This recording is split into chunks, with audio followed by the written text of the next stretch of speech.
நமஸ்காரம். மனுஸ்மிருதி, அதாவது மனு தர்மம், சனாதன தர்மத்தில் ஒரு முக்கியமான அங்கம். இது என்னன்னாக்க வாழ்வியல் முறை. இதை பற்றி நம்ம எல்லாரும் கேள்விப்பட்டிருக்கோம். ஆனால் அதில் என்ன இருக்குது அப்படின்றது நம்ம யாருக்கும் தெரியாது. அதை கேட்குறதுக்கு ஒரு எக்ஸ்பர்ட், அதாவது ஒரு பண்டிதர், அவர்கிட்ட கேட்டால் தான் நம்மளுக்கு புரியும். இன்னைக்கு நம்மளோட டாக்டர் உவே வெங்கடேஷ் சுவாமி அவர்கள் வந்திருக்கிறார்கள். நம்மளுடைய சந்தேகங்கள் எல்லாத்தையும் தீர்த்து வைக்கிறதுக்கு, அந்த சப்ஜெக்டை பற்றி நம்மளுக்கு எடுத்து சொல்வதற்கு வந்திருக்கிறார்கள். இது எங்கே நடக்கிறது அப்படின்னா, மிஸ்ஸஸ் இந்திரா ஜெகநாதன் அவர்களுடைய இல்லத்தில் நடக்கிறது. அவர் இந்த இடத்தையும் கொடுத்து இந்த ப்ரோக்ராமையும் அரேஞ்ச் பண்ணதுக்கு அவருக்கு ஒரு ரொம்ப பெரிய தேங்க்ஸ் சொல்லிட்டு இந்த ப்ரோக்ராமை நம்ம ஆரம்பிப்போம். நமஸ்காரம்.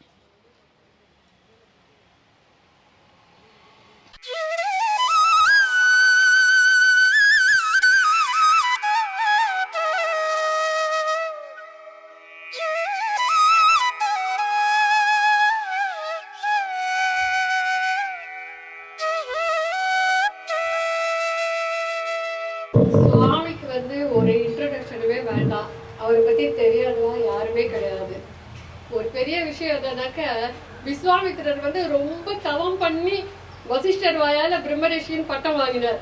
ஆனா ரொம்ப அழகான அவருடைய திறமையாலையும் கெப்பாசிட்டியாலும் அவர் ஆச்சாரியன்டேன்னு ஒரு பிரவச்சனத்திலன்ற பட்டத்தை அவர் வாங்கிட்டார்.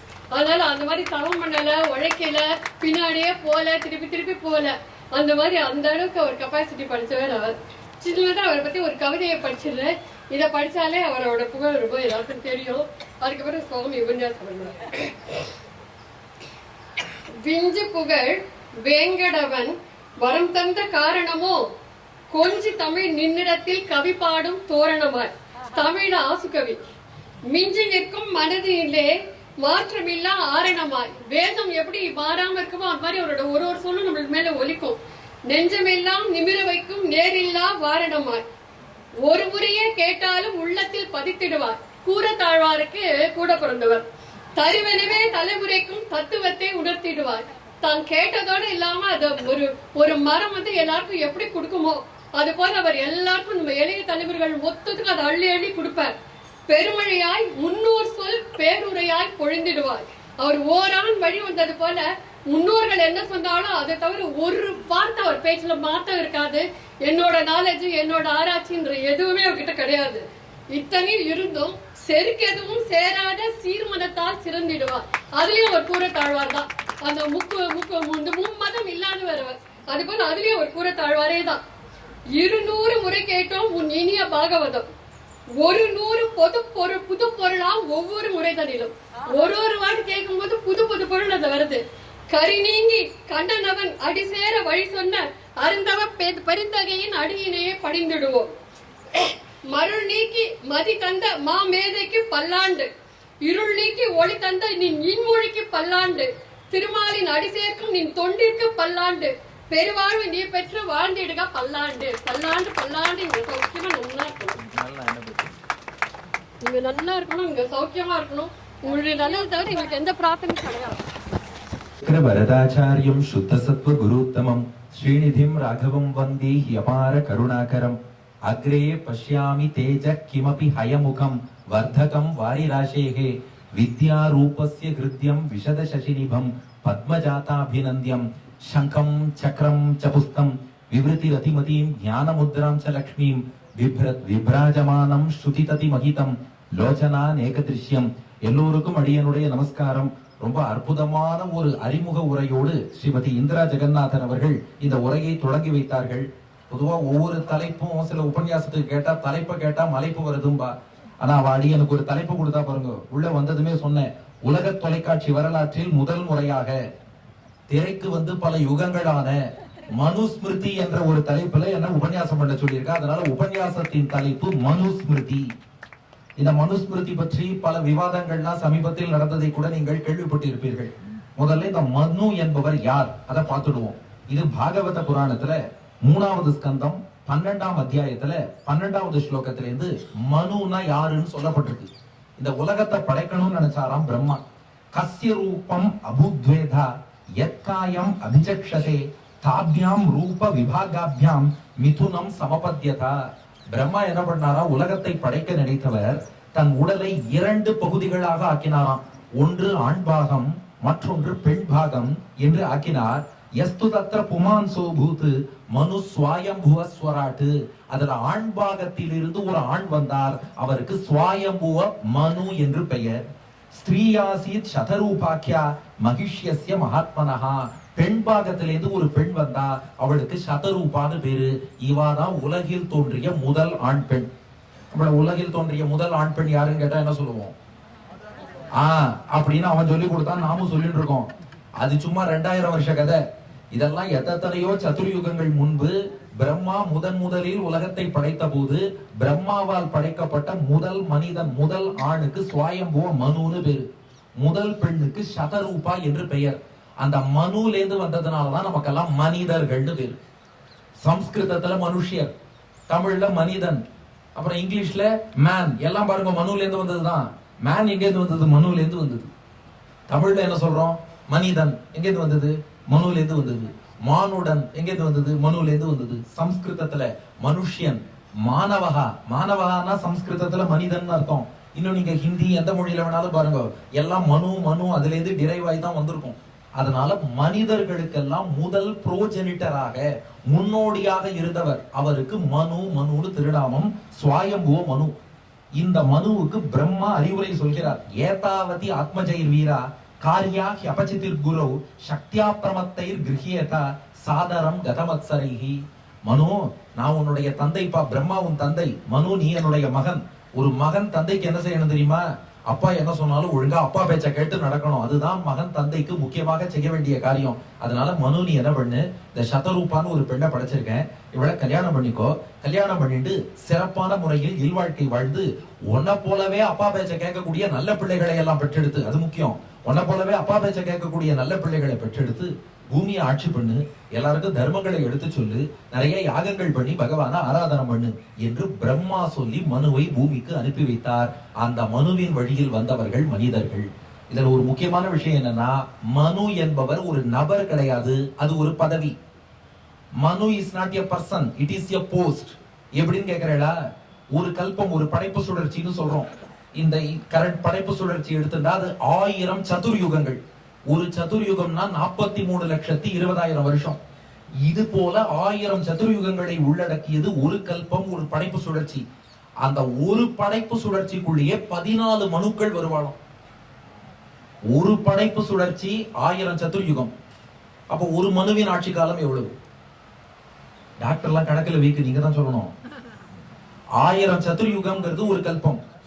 அதுல 14 மனுக்கள் ஆட்சி பண்ணிடுவா. அப்போ ஒரு மனு எவ்வளவு காலம் ஆட்சி பண்ணுவார்னா 71 சதுர்யுகமா.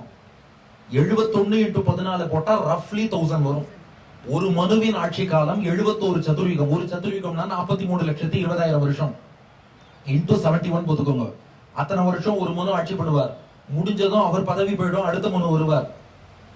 அதுக்கப்புறம் அடுத்த மனு. இந்த விஷயமும் பாகவத புராணத்துல சொல்லப்பட்டிருக்கு. 8வது ஸ்கந்தத்துல முதல் அத்தியாயத்துல இந்த ஸ்வயம்புவ மனுன்னு பார்த்தோம் பாருங்க. இவர் முதல் மனு, பிரம்மாவின் பிள்ளை. 71 சதுர்யுகம் ஆட்சி பண்ணாராம். அவர் ஆட்சி முடிஞ்சதும் 2வது மனு வந்தார். அவர் யாருன்னா அக்னியின் மகன் ஸ்வாரோச்சிஷ மனுன்னு பேரு. அவர் 2வது மனு.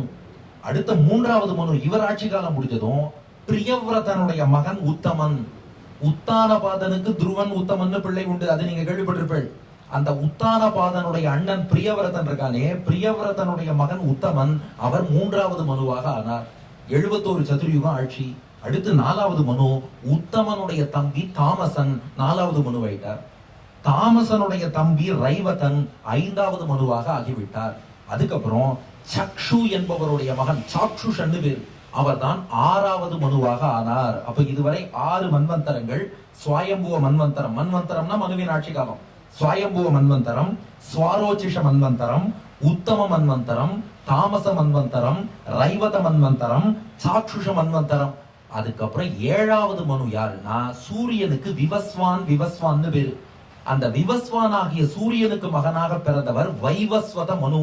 அதுதான் நாம இருக்கக்கூடிய இந்த மன்வந்தரம் 7வது மனுவின் ஆட்சி காலம். அதனாலதான் சங்கல்பம் பண்ணும்போது வைவஸ்வத மன்வந்தரேன்னு சொல்றோம் பாருங்க. அது எதுன்னா இந்த மனுவின் ஆட்சி காலம். இந்த ஆட்சி காலம் எவ்வளவுனா 71 சதுர்யுகங்கள். இதுல எவ்வளவு ஆட்சி முடிஞ்சிருக்கு? மே மாசம் எலெக்ஷன் வரப்போகுது, அந்த ஆட்சியை கேட்கல. வைவஸ்வத மனுவின் ஆட்சி காலத்துல எவ்வளவு முடிஞ்சிருக்கு? 28வது சதுர்யுகம் இது. அதனாலதான் அஷ்டாவிம்சதி தமே வைவஸ்வத மன்வந்தரே அஷ்டாவிம்சதி தமே 28வது சதுர்யுகத்தில் என்று சொல்றோம். அதனால அவருக்கு இன்னும் 43 சதுர்யுகங்கள் ஆட்சி மிச்சம் இருக்கு. 28 சதுர்யுகம் ஆட்சியை பூர்த்தி பண்ணியிருக்கார். அந்த வைவஸ்வத மன்வந்தரத்துல இருக்கும். இதுல இன்னொரு விஷயம் சொல்றேன். சில பேர் தமிழர்களுக்கும் மனுவுக்கும் சம்பந்தம் இல்லைன்னு சொல்லிட்டு இருக்கா. இப்ப வைவஸ்வத மனு இருக்காரு, இவர் முன் கல்பத்துல யாரா இருந்தாருன்னு பார்த்தா சத்தியவிரதன்கிற பாண்டிய மன்னனா இருந்தார். அவரே மதுரைக்காரர். இப்ப இருக்கிற வைவஸ்வத மனு இருக்காரே, அவர் ஒரு மதுரைக்காரர். சத்தியவிரத பாண்டியன் பாண்டிய மன்னனாக இருந்தவர். அவருக்காக கிருத்தமாலா, வைகை நதியின் கிளை கிருத்தமாலால பெருமாள் மீன் வடிவத்துல மத்ஸ்யாவதாரமா தோன்றினார். அந்த பெருமாள் நினைவா பாண்டியன் கொடியில மீனை வச்சான். மதுரையில் பிறந்த மீன் கொடின்னு பாடுறாள். அது எங்க இந்த மீன் கொடி வந்ததுன்னா, இந்த சத்தியவிரத பாண்டியனுக்கு பெருமாள் மத்ஸ்யாவதாரம் பண்ணி காட்சி கொடுத்து அனுகிரகம் பண்ணார். அவருக்கு எல்லாம் உபதேசம் பண்ணார். உபதேசம் பண்ணி அடுத்த மனுவின் ஆட்சி காலம் வரும்போது நீயே மனுவாயிடுன்னு அவனை சூரியன் மகனா பிறக்க வச்சு வைவஸ்வத மனுவாக ஆக்கினார். அது 7வது மன்வந்தரம். இதுக்கப்புறம் ஒரு 7 மன்வந்தரம் இருக்கு இதே சைக்கிள் ஆஃப் கிரியேஷன்ல. அது என்னன்னா, இப்ப 7 வரைக்கும் நாம பார்த்தோம். ஸ்வயம்பூ மன்வந்தரம், ஸ்வரோச்சிஷ மன்வந்தரம், உத்தம, தாமச, ரைவத, சாக்ஷுஷ, வைவஸ்வத மன்வந்தரம். இப்ப 8ல இருந்து பாருங்க. சாவர்ணி மன்வந்தரம், தக்ஷ சாவர்ணி, பிரம்ம சாவர்ணி, தர்ம சாவர்ணி, ருத்ர சாவர்ணி, தேவ சாவர்ணி, இந்திர சாவர்ணி. இது அடுத்து ஒரு 7 வரப்போறது.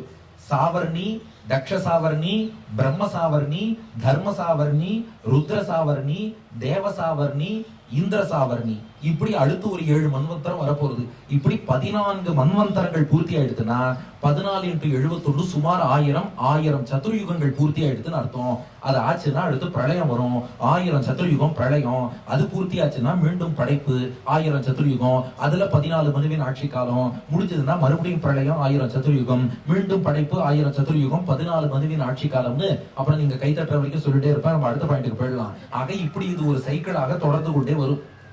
இதுல இந்த மனுக்கள்னு இருக்காளே எல்லாருமே மிகப்பெரிய ஞானிகள், எல்லா தத்துவங்களையும் நன்கு அறிந்தவர்கள். அப்படிப்பட்டவாளை தான் பகவான் ஆட்சியில் அமர்த்துவான். நல்ல விஷயம் தெரியாதவாளை பகவானுடைய அருளால நாம கூட ஓட்டு போட்டா தப்பா போட்டுருவோம். ஆனா பகவான் என்ன பண்ணுவான், எல்லா சாஸ்திரங்களும் அறிந்து எல்லா தத்துவ ஞானமும் பெற்றவர்களைத்தான் மனுங்கிற பதவியில உட்காருவான். அதுக்கு சிறந்த சான்று இப்ப உள்ள வைவஸ்வத மன்வந்தரம்ங்கிறோமே, அந்த வைவஸ்வத மனுவுக்கு மத்ஸ்யமூர்த்தி உபதேசம் பண்ணி மத்ஸ்ய புராணத்துல தெளிவா தத்துவங்களை காட்டிட்டு அவரை மனுவாக்கினார். அது போல முதல் மனு ஸ்வயம்பூ மனு இருக்காரே, அவர் மிகப்பெரிய ஞானியாம். அவர் எப்படி ஞானியானார்னு பாகவதத்துல 8வது ஸ்கந்தம் 1 அத்தியாயம் சொல்றது. விரக்த காமபோகேஷு சதரூபா பதிப்பிரபு விசிர்ஜ்ய ராஜ்யம் தபசே சபாரியோ வனமாவிஷத்து. அவர் பூமியை கொஞ்ச காலம் ஆட்சி பண்ணாராம் ஸ்வயம்பூ மனு.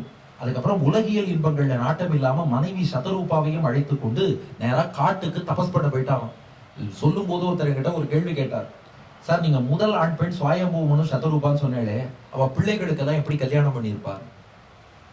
ஏன்னா இது சில பேருக்கு என்னன்னா, யூடியூப்ல உபன்யாசம் கேட்டா ஸ்டாண்டர்டா ஒரு டவுட்டை போட்டுடணும்.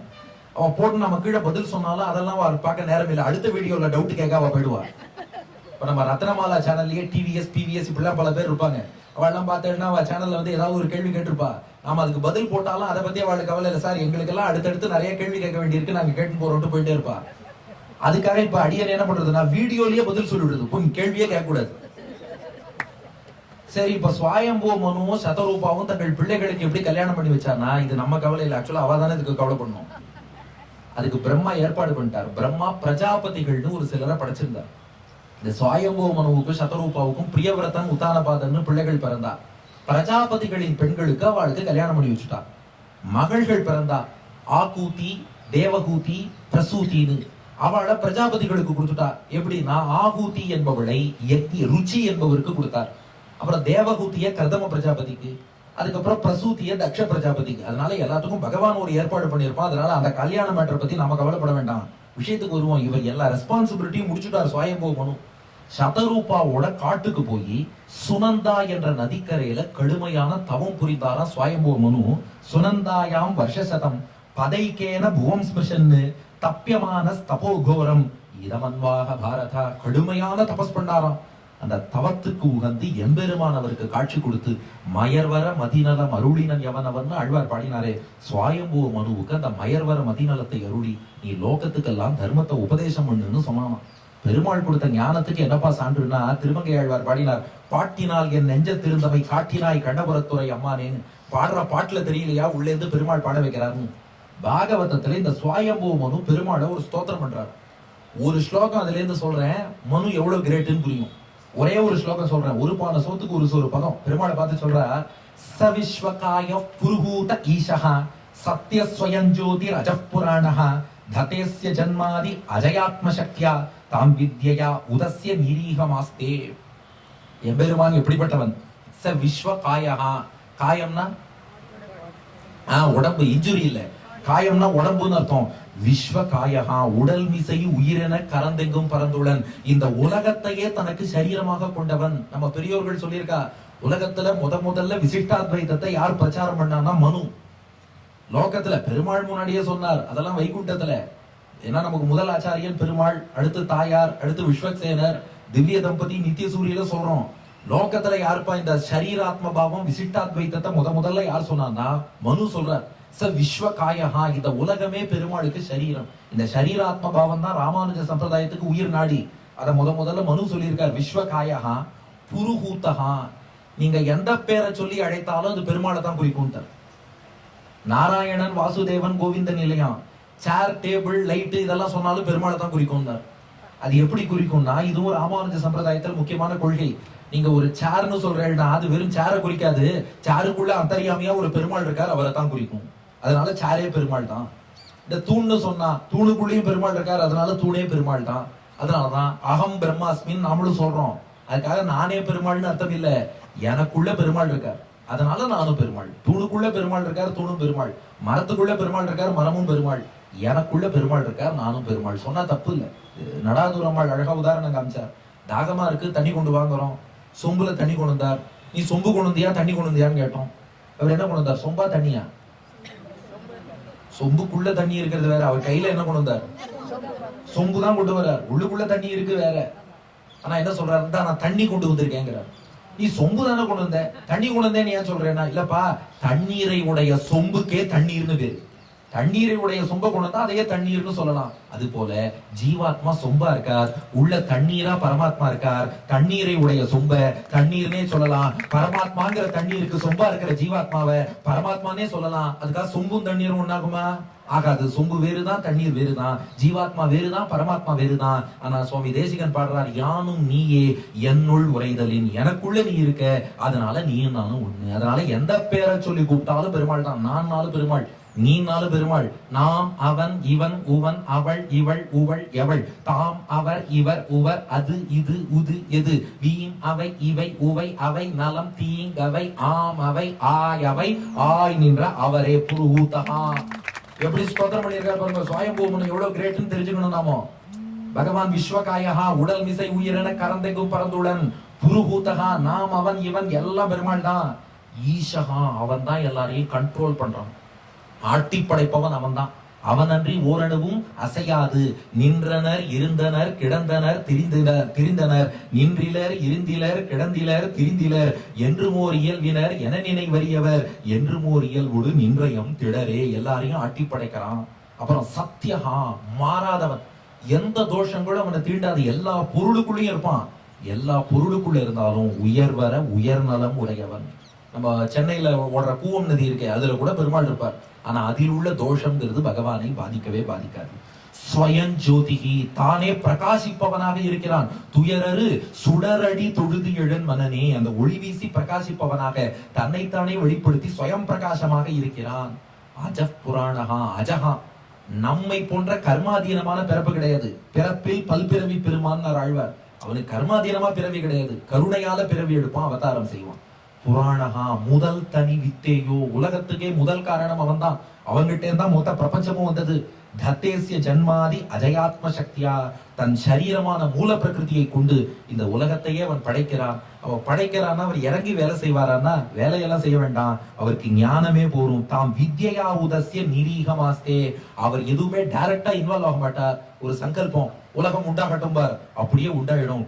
இப்படி உலகத்தை இது ஒரு ஸ்லோகம். இது போல பல ஸ்லோகங்கள் சொல்லி எம்பெருமான ஸ்தோத்திரம் பண்றார் மனு. இதிலிருந்தே எம்பெருமான அந்த மனுவுக்கு எவ்வளவு பெரிய ஞானம் கொடுத்திருப்பாங்கிறது புரியுறதோ இல்லையோ. இப்படி சுவாயம்போ மனுவுக்கு பகவான் ஞானம் கொடுத்தான். அந்த சுவாயம்போ மனு சில உபதேசங்களை எழுதி வைத்தார். அதைத்தான் மனுஸ்மிருதின்னு சொல்றோம். இந்த மனுஸ்மிருதி இஷ்யூ வரும்போது என்ன எடுத்துன்னா, ஒரு சிலர் அகைன்ஸ்ட் பேசினா, ஒரு சிலர் ஃபார் பேசினா. ஃபார் பேசினவாள் என்ன சொல்லிட்டா, இல்ல சார் மனுஸ்மிருதிங்கிறது ஒரு டெக்ஸ்ட் கிடையாது. அந்தந்த காலத்துல ஒரு ராஜா வருவார், அவர் காலத்துல ஒன்னொன்னு எழுதுவார், அதெல்லாம் கிடையாது. முதல் மனு சுவாயம்புவ மனு எழுதினதுதான் மனுஸ்மிருதி. அதுதான் இப்ப வரைக்கும் ஃபாலோ பண்ணிட்டு இருக்கோம். மனுஸ்மிருதிங்கிறது மாறாது. இதுக்கு என்ன பிரமாணம்னு கேக்குறா, முக்காலமும் அறிந்த வேதம் சொல்லியிருக்கு. வேதம் யாராலும் எழுதப்படாதது, ஆனா வேதத்துக்கு முக்காலம் தெரியும்.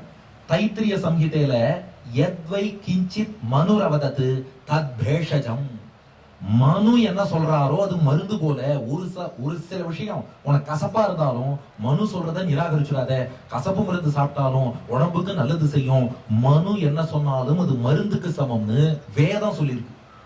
ஸ்ரீபாஷ்யத்துல ராமானுஜர் சாதிச்சிருக்கார், மனு என்ன சொன்னாலும் பிரமாணமா ஏத்துக்கணும். பாருங்க, மனுஸ்மிருதினா எங்கேயோ நம்ம ஒதுக்கி வச்சுட்டோம். ஸ்ரீபாஷ்யத்துல 2வது அத்தியாயம் முதல் பாதம் முதல் அதிகரணம் ஸ்மிருதி அதிகரணம். அதுல எம்பெருமானாருடைய வாக்கியம் பாருங்க, ஸ்வயோக மகிம சாட்சாத்கிருத பராவர நிகில தத்துவ யாதாத்மியா மனுகு நிகில ஜெகத் பேஷஜ பூச்ச சோவாக்கியதையா ஸ்ருதி பிரசித்தஹா.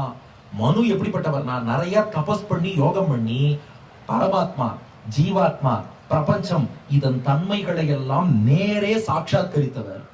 நாமெல்லாம் தத்துவத்திரயத்தை புஸ்தகத்தை பார்த்து படிச்சு தெரிஞ்சுப்போம். மனு தன் யோக மகிமையால தத்துவத்திரயம், பரமாத்மானா யாரு, ஜீவாத்மானா யாரு, இந்த பிரபஞ்சம் ஜடப்பொருள்னா என்ன, அத்தனையும் பிரத்யட்சமா தன்னுடைய யோகத்தாலே அறிந்து கொண்டவர். அது மட்டும் இல்ல, ராமானுஜரை இதை கோட் பண்ணி வேதத்திலே அவர் என்ன சொன்னாலும் அது மருந்து போன்றது என்று புகழப்பெற்றவர். அப்படிப்பட்ட மனு சொல்றதை நம்ம ஃபாலோ பண்ணணும்னு ராமானுஜர் சாதிச்சிருக்கார். இதுக்கு மேல ஒரு விஷயம் சொல்றேன். பரமத பங்கம்னு சுவாமி தேசிகனுடைய ஒரு கிரந்தம். பரமத பங்கத்துல பாசுரங்கள் மட்டும் தனியா தேசிக பிரபந்தத்துல பார்ப்போம். அது இல்ல, பரமத பங்கம்ங்கிறது ஒரு தனி சிலரை ரகசியம். அதுல 24வது அதிகாரம் நிகமனாதிகாரம். அதுல சுவாமி தேசிகன் சாதிக்கிறார், இந்த லோகத்துல முதல்ல நம்ம சம்பிரதாயத்தை பிரச்சாரம் பண்ணவரே மனுதான். லோகத்துல நமக்கு முதல் ஆச்சாரியன் யாரு? லோகத்துல முதல் ஆச்சாரியன் லட்சுமிநாத சமாரம்பம் பெருமாள், அடுத்து தாயார், அடுத்து விஸ்வக்சேனர். அவள்லாம் வைகுண்டத்துல இருக்கா. லோகத்துல நம்மாழ்வார். ஆனா லோகத்துல முதல் ஆச்சாரியா நம்மாழ்வார்னு சொல்லிட்டா, நம்மாழ்வார் கலியுகத்துலதான் அவதரிச்சார். அப்ப அதுக்கு முன்னாடி விசிஷ்டாத்வைதம் கிடையாதா? அதுக்கு தேசிகனே என்ன சாதிக்கிறார், இல்ல டங்கர், திரவிடர், குகதேவர், காசகிருஷ்ணர், வியாசர், இந்த ரிஷிகள் எல்லாம் விசிஷ்டாத்வைத நெறியை பின்பற்றி இருக்கிறார்கள். அவள்லாம் ஆச்சாரியர்கள் தான். அப்போ ராமானுஜருக்கு முன்னாடி, ஆழ்வார்களுக்கு முன்னாடியும் விசிஷ்டாத்வைதம்ங்கிறது இருந்திருக்கு. இப்ப எப்பல இருந்து இருந்ததுன்னு கேள்வி ஒரு மூலியோ மனு கிட்ட இருந்தே இருந்திருக்கு. ஏன்னா அவர் தான் சரீராத்ம பாவத்தை சொல்லியிருக்கார். அடுத்து மனுஸ்மிருதியிலையும் பார்க்க போறோம். நாம சொல்ற இதே சரீராத்ம பாவம், பரம்பொருளுக்கு நாராயணன்னு திருநாமம், இது அத்தனை எங்க இருக்குன்னா மனுஸ்மிருதி முதல் அத்தியாயத்துல மனு சொல்லியிருக்கார். அதனால மனு தான் முதல்ல விசிஷ்டாத்வைதத்தை மனிதர்கள்ல ஒருவராக யார் பரவ செய்தார்னா மனு பரவ செய்தார். அவர் காலத்துக்கு அப்புறம் கொஞ்சம் அது வழக்கொழிஞ்சு போச்சு, ஃபாலோ பண்றவா சரியா அருட்டிக்கல. அப்போ டங்கர், திரமிடர், குகதேவர், காசகிருஷ்ணர், வியாசர் இவாள்லாம் வந்தா. அதுக்கப்புறமும் கொஞ்சம் வழக்கொழிஞ்சு போச்சு. நம்மாழ்வார் மறுபடியும் புதுப்பித்தார். அப்புறம் வழக்கொழிஞ்சு போச்சு. நாதமுனி, யாமுனமுனி, ராமானுஜமுனி இவாள்லாம் மீண்டும் அது பரவும்படியாக செய்தார்கள். அதனால இவாள்லாம் மீண்டும் புத்துணர்ச்சி ஊட்டியிருக்காளே ஒழிய புதுசா ஸ்தாபிக்கல. பரமத பங்கத்துல சுவாமி தேசிகனுடைய வாக்கியம் அப்படியே சேவிக்கிறேன், கேட்டுக்கோங்க. வைதிகாகிரேசர மனு, முதல்ல மனுவா நமக்கு. அதுக்கப்புறம் பராசர மகரிஷி, பாராசரிய வியாச, சுகர் சுகபிரம்மம், சௌனக மகரிஷி, நாதமுனி, யாமுனாச்சாரியர் ஆள வந்தார். ஸ்ரீமத் ராமானுஜாதி முனிவர சார்த்த சஞ்சார சமீகிருத சன்மார்க்கமே பரிகிராக்கியம். நம்முடைய சன்மார்க்கம், சத் சம்பிரதாயம், ஸ்ரீ வைஷ்ணவ சம்பிரதாயம் இருக்கே, இது எங்கேருந்து வருதுன்னா இது மனு கிட்ட ஆரம்பிச்சது. பராசர முனிவர், வியாசர், சுகபிரம்மம், சௌனகர், நாதமுனி, ஆள வந்தார், ராமானுஜர் என்று இப்படியே வந்து கொண்டிருக்கிறது. இடையில ஆழ்வார்கள் அவசியம். ஆழ்வார்கள் வளர்த்தா அவா பங்கு ரொம்ப பெருசுன்னு வச்சுக்கோங்க. ஆக இந்த மாதிரி இந்த சம்பிரதாயம் வந்ததுன்னா நம்ம சம்பிரதாயத்துக்கு மனுங்கிறவர் ரொம்ப முக்கியமானவர். மனுஸ்மிருதிங்கிறதும் ரொம்ப முக்கியமானது. அந்த மனுஸ்மிருதி எப்படி உருவானது, அப்படியே மனுஸ்மிருதியில மொத்தம் 12 சாப்டர் வரிசையா நம்ம பார்த்துட்டே வர போறோம். மணி இப்போ சரியா 4:28, 6 மணிக்கு உபன்யாசம் பூர்த்தி ஆயிடும். இந்த மனுஸ்மிருதியின் முதல் அத்தியாயம் மனு ஒரு முறை ஏகாந்தமாக அமர்ந்து இருக்கிறார். எந்த மனுனா முதல் மனுவான ஸ்வயம்புவ மனு. ஏன்னா முன்னாடியே சொல்லிட்டேன், அது ஒரு போஸ்ட்னு. யார் இருந்தாலும் பிரைம் மினிஸ்டர் உட்கார்ந்து இருக்காருப்பா. பிரைம் மினிஸ்டர்னா அந்த காலத்துல யார் பிரைம் மினிஸ்டரோ நீங்க பாத்துக்க வேண்டியது. அது போல இந்த மனு யாருன்னா ஸ்வயம்புவ மனு. மனு ஏகாகிரமாசீனம் அபிகம்ய மகர்ஷய பிரதிபூஜ்ய யதா நியாயம் இதம் வச்சனம் அப்ருவன்னு. பிருகு முனிவர் உள்ளிட்ட மகர்ஷிகள், மனு எவ்வளவு பெரிய ஞானி பாருங்கோ, பிருகு உள்ளிட்ட மகர்ஷிகள் அவர் விழுந்து செவிச்சானோம். சேவிச்சு உங்களை போல தர்மம் தெரிஞ்சவா யாரும் கிடையாது, அடியவங்களுக்கு தர்மங்களை உபதேசிக்கணும். பெருமாளை பத்தி உங்க அளவுக்கு ஞானம் வேற யாருக்குமே கிடையாது, இங்க அந்த எம்பெருமான் காட்டிய தர்மங்களை எல்லாம் உபதேசிக்கணும்னு பிரார்த்திக்கிறார். அதன்படி மனு தர்மோபதேசம் பண்ணாராம். அத 12 அத்தியாயங்கள்னு பண்ணார். அதான் மனுஸ்மிருதி ஸ்மிருதின்னு சொல்றோம். இந்த மனுஸ்மிருதியில 12 அத்தியாயம்.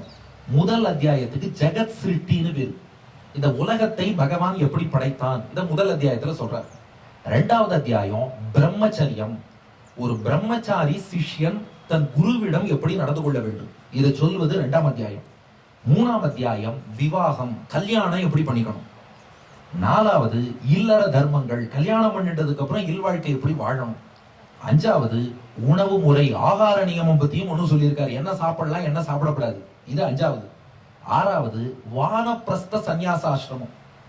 கலியுகத்துல வானப்பிரஸ்தம் கிடையாது. முன் யுகங்கள்ல என்ன பண்ணுவா, ஓரளவு வாழ்ந்தாச்சுன்னா மனைவியோடு காட்டுக்கு போய் காட்டுல தொடர்ந்து இறை வழிபாடு செஞ்சுட்டு இருப்பா. அதுக்கு வானப்பிரஸ்தம்னு பேரு. மொத்தமா எல்லாத்தையும் விட்டு ரினௌன்ஸ் பண்ணிட்டா அதுக்கு சன்னியாசம்னு பேரு. அந்த வானப்பிரஸ்தம் சன்னியாசம் பத்தி 6வது அத்தியாயம். 7வது அத்தியாயம் ராஜ தர்மங்கள். ஒரு ராஜானா எப்படி இருக்கணும், அந்த ராஜாவின் ஆட்சி எப்படி இருக்கணும், அவன் யார மந்திரியா போடணும், அவன் நிர்வாகத்தை எப்படி பார்த்துக்கணும், சேனையை எப்படி பில்ட் பண்ணணும், இதெல்லாம் சொல்றாரு.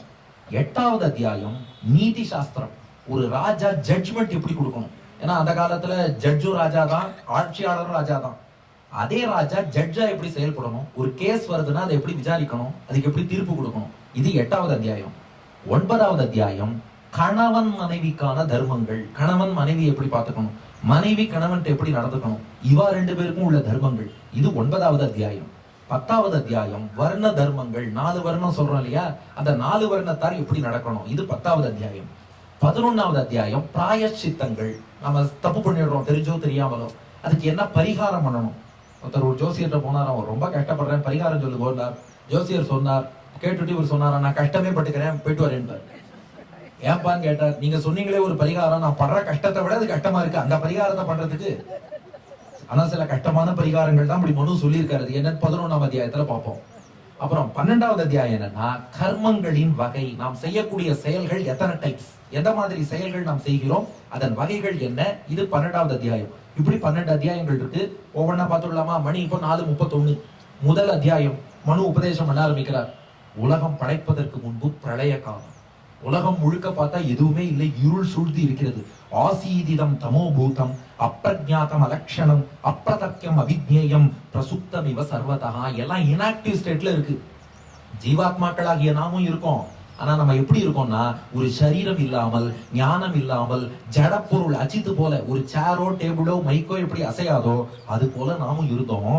அப்ப எம்பெருமான் நாராயணன் பார்த்தானா, ததஸ்வயம்பூர் பகவான் அவ்யக்தோ வியஞ்சயன் இதம் யோசோ அதீந்திரிய கிராஹ்யா சூக்ஷ்மோ வியக்த சனாதனஹா.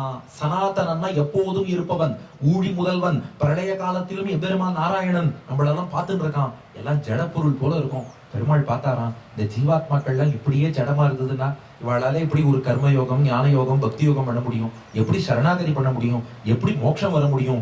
பரம கருணையோடு நாம மோட்சம் போகணும்னு நினைச்சான் பகவான். அதுக்கு என்ன பண்ணணும், நமக்கு ஒரு உடலை கொடுக்கணும். ஏன்னா நீங்க எந்த கர்மயோகம், பக்தி யோகம், சரணாகதி எது பண்ணணும்னாலும் வெறும் ஆத்மாவால எதுவும் பண்ண முடியாது. அதுக்கு ஒரு கருவி வேணும், அந்த வெஹிக்கிள் வேணும். அதுதான் இந்த உடம்பு. உடம்ப கொடுத்தா போதாது, அறிவும் கொடுக்கணும். அந்த அறிவை வளர்ப்பதற்கு வேதங்களை கொடுக்கணும். அந்த வேதங்களை கொடுத்தாலும் போறாது, இவனா படிச்சு தெரிஞ்சுக்க மாட்டான், அதை உபதேசிக்க ரிஷிகளை கொடுக்கணும். அப்படியே இதெல்லாம் கொடுத்தாலும் வேதம் புரியலம்பான். அந்த ரிஷிகள் மூலம் இதிகாச புராணங்களை கொடுத்தா அதன் மூலம் வேதத்தை புரிஞ்சுப்பான். இதிகாச புராணம் சான்ஸ்கிரிட்ல இருக்குன்னு புலம்புவானே, ஆழ்வார்கள் அவதாரம் பண்ண வச்சு தமிழ்ல பாட்டு பாட வச்சிருவோம். அப்புறம் தமிழும் தகராறுனா என்ன பண்றது. ஒரு காலத்துல சான்ஸ்கிரிட் புரியலன்ட்டு தமிழுக்கு வந்தோம், இப்ப தமிழும் புரியலங்கிறாளே பரவாயில்ல, ஆச்சாரியர்கள் அவதாரம் பண்ண வச்சு இந்த பாசுரங்களுக்கு எல்லாம் அர்த்தம் சொல்ல வைப்போம். சரி, அந்த ஆச்சாரியர்கள் காலத்துக்கு அப்புறம் வாழையடி வாழையா ஆச்சாரியர்கள் வரும்படியாக செய்வோம். அவா மூலமாக இந்த சம்பந்தம் கிடைச்சவன் எப்படி திருந்துவான். இத்தனையும் ஏற்பாடு பண்ணணும். இந்த ஏற்பாட்டோட பகவான் நிறுத்தல. இவன் ஒரு சரீரத்துல வாழணும், ஒரு சரணாகதி, ஒரு விரதம் இதை அனுஷ்டிக்கணும்னா அதுக்கு அவனுக்கு சாப்பாடு வேணுமே. அதற்காக பயிர்களையும் மரங்களையும் செடி கொடிகளையும் படைத்தான். சரி, அதெல்லாம் விளையணும்னா மழை வேணும், அதுக்காக தண்ணீரையும் மேகங்களையும் கடலையும் படைத்தான். அந்த மழை பொழியணும்னா சூரியன் வேணும், அதற்காக சூரியனை படைத்தான். ஒவ்வொன்றும் நமக்காக பார்த்து பார்த்து. ஒரு கவிஞர் தெரிஞ்சுதான் பாடினார், உலகம் பிறந்தது எனக்காக, ஓடும் நதிகளும் எனக்காக. அவர் ஒருத்தருக்கு மட்டும் இல்ல, நம்ம எல்லாருக்காக. உலகம் பிறந்தது நமக்காக, ஓடும் நதிகளும் நமக்காக, மலர்கள் மலர்வது நமக்காக, அன்னை மடியை விரித்தாள் நமக்காக. ஒவ்வொன்றும் பகவான் பார்த்து பார்த்து நமக்காக உருவாக்கினானோ. யாரு? அதீந்திரிய கிராகியகா. நம் புலன்களால் அவனை அறிய முடியாது. அதீந்திரியம்னா புலன்களுக்கு அப்பாற்பட்டதை சொல்லக்கூடிய சாஸ்திரம்னு அர்த்தம். வேத சாஸ்திரத்தால மட்டும்தான் தெரிஞ்சுக்க முடியும். அப்படிப்பட்ட பகவான் பரம கருணையோடு இந்த உலகத்தை படைக்கிறான். எப்படி படைச்சான்னா, மனு சொல்லும் விசிஷ்டாத்வைதம் பாருங்க. சோபித்யாய ஷரீராத் ஸ்வாத் சிசுக்ஷுர் விவிதா பிரஜாஹ அப ஏவ சசர்ஜாதௌ தாசு வீரியம் அபாசிர்ஜது. தன்னுடைய சரீரத்தில் இருந்து ஜீவாத்மாக்களாகிய ஞானமுள்ள நாமெல்லாம் பெருமாளுக்கு சரீரம். ஜடப்பொருள்னு சொல்லக்கூடிய அஜித்து பிரபஞ்சம், அதுவும் பகவானுக்கு சரீரம். தன் சரீரமான சித்து, தன் சரீரமான அஜித்து, இதை கொண்டே இந்த ஜகத்தை படைப்பது என்று தீர்மானித்தான். அதன் முதல் அங்கமாக என்ன பண்ணானா, தண்ணீரை முதல்ல பகவான் படைச்சானா. எல்லா இடத்துலயும் தண்ணீர். தண்ணீரை படைத்து விட்டு அந்த தண்ணீரில் அவன் பள்ளி கொண்டான்.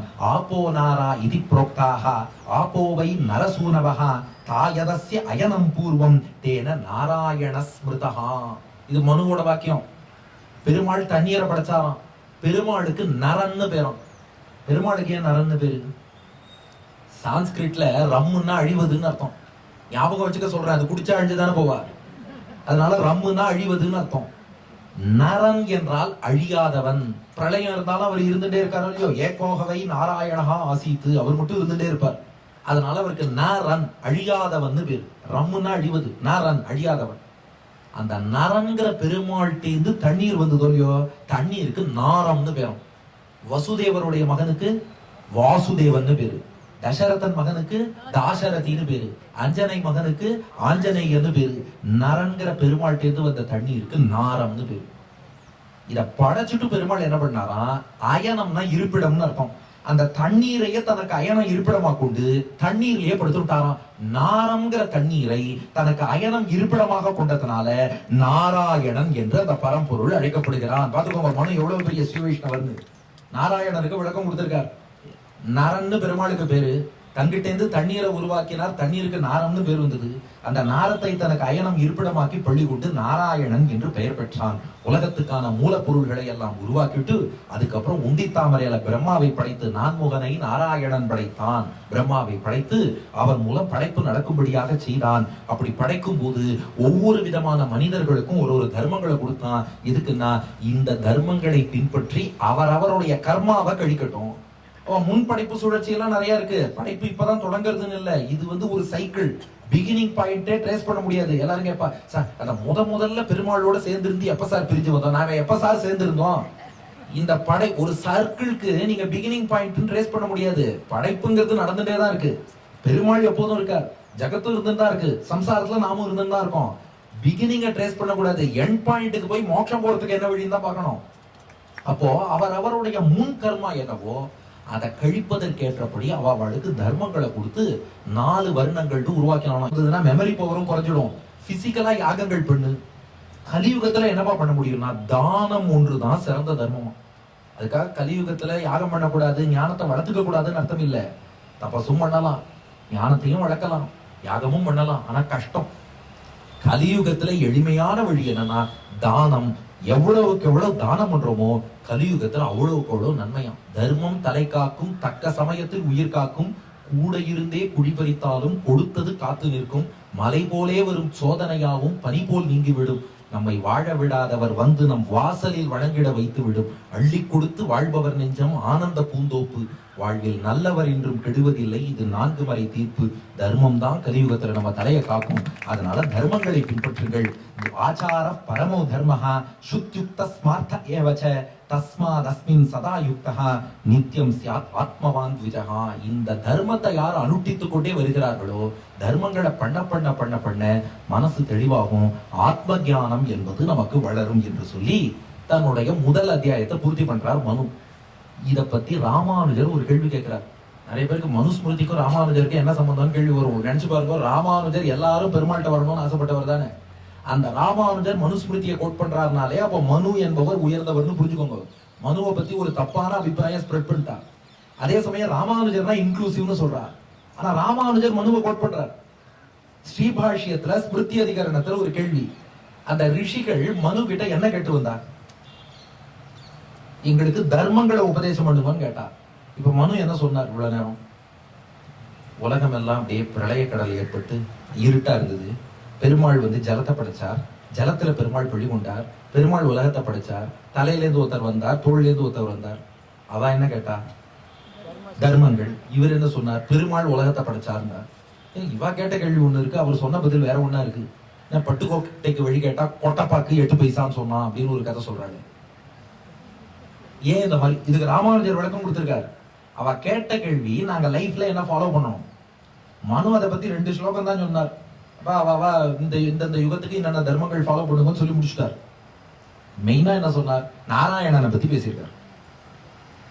ஏன் சொன்னார்? ராமானுஜர் விளக்கிறார். இந்த தர்மங்கள்லாம் அடுத்து 11 அத்தியாயம் மனு சொல்ல போறார்.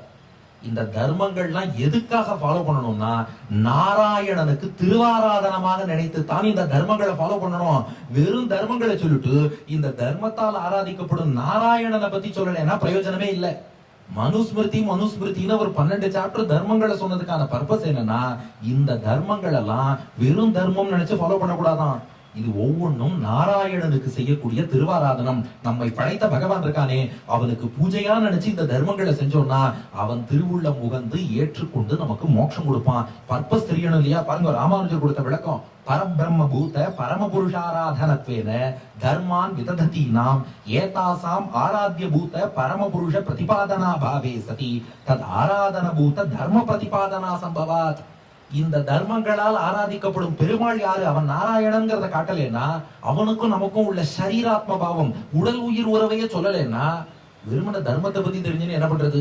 ஒரு உதாரணம் சொன்னா உங்களுக்கு நல்லா மறக்கவே மறக்காது. நம்ம நாகை முகுந்தன் சுவாமியை பத்தி எல்லாரும் கேள்விப்பட்டிருப்பீங்க. மேடையை தட்டி உபன்யாசம் பண்ணுவார். நமக்கு ரொம்ப அத்தர் அடியன்ட்டு அவருக்கு ரொம்ப பிரீத்தி உண்டு. எங்க அப்பாவோட கரூர் வைசியா பேங்க்ல வேலை பார்த்தார். அவரே சொல்லுவார், வெங்கடேஷப்பா கரூர் வைசியா பேங்க்ல வேலை பார்த்தார், நான் கரூர் வைசியா பேங்க்ல இருந்தேன் அப்படிம்பார். அவர் ஒரு சமயம் ஒரு கதை சொன்னார்.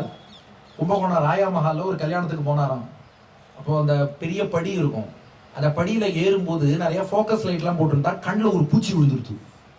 சொன்னார், வீட்டுக்கு வந்தா ஆச்சி தொல்லை, வெளில வந்தா பூச்சி தொல்லை, கண்ணில் பூச்சி விழுந்துருச்சு. அப்படியே கொஞ்சம் தடுமாறி ஒரு தூணை பிடிச்சிட்டாராம். தூணை பிடிச்சிட்டு கொஞ்சம் கண்ணெல்லாம் கசக்கிட்டு அதுக்கப்புறம் மேல படி ஏறி போனார். கொஞ்ச நேரம் கழிச்சு திரும்பி பார்த்தா வரவாடலாம் தூணை தொட்டு கும்பிட்டு சேவிச்சுட்டு போயிட்டு இருந்தாலும். எதுக்கு? ஆமா, பெரிய உபன்யாசகர் தூணை தொட்டு கும்பிட்டு சேவிச்சுட்டு போயிருக்காரு, அதனால இந்த தூண்ல தெய்வம் இருக்குன்னு தொட்டு கும்பிட்டு சேவிச்சுன்னு போனாலும். அவர் சொன்னார், ஏன் கட்டம் தெரியாம, அதாவது என்னன்னா ஒரு பெரியவர் ஒரு காரியம் பண்றாருன்னா அது என்ன அர்த்தமே தெரியாம அப்படியே எல்லாரும் ஃபாலோ பண்ணிடுவானாம்.